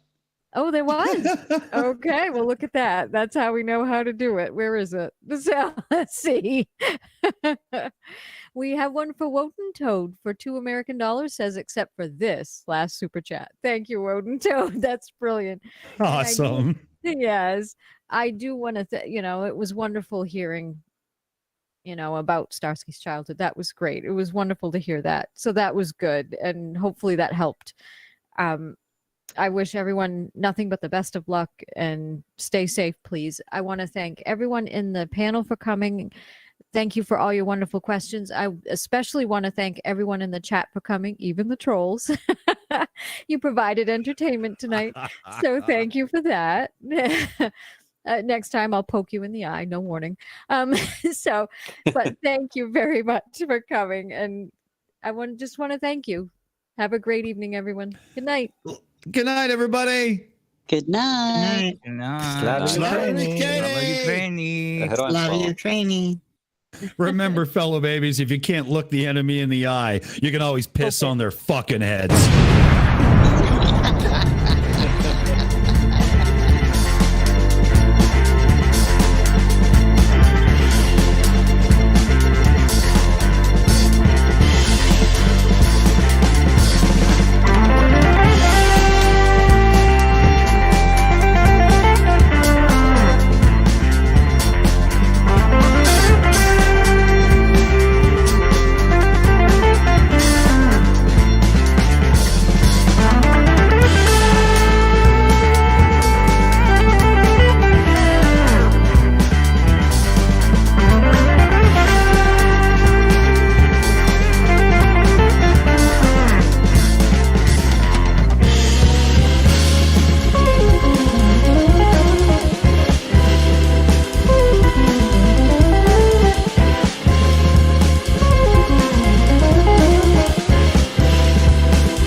still here?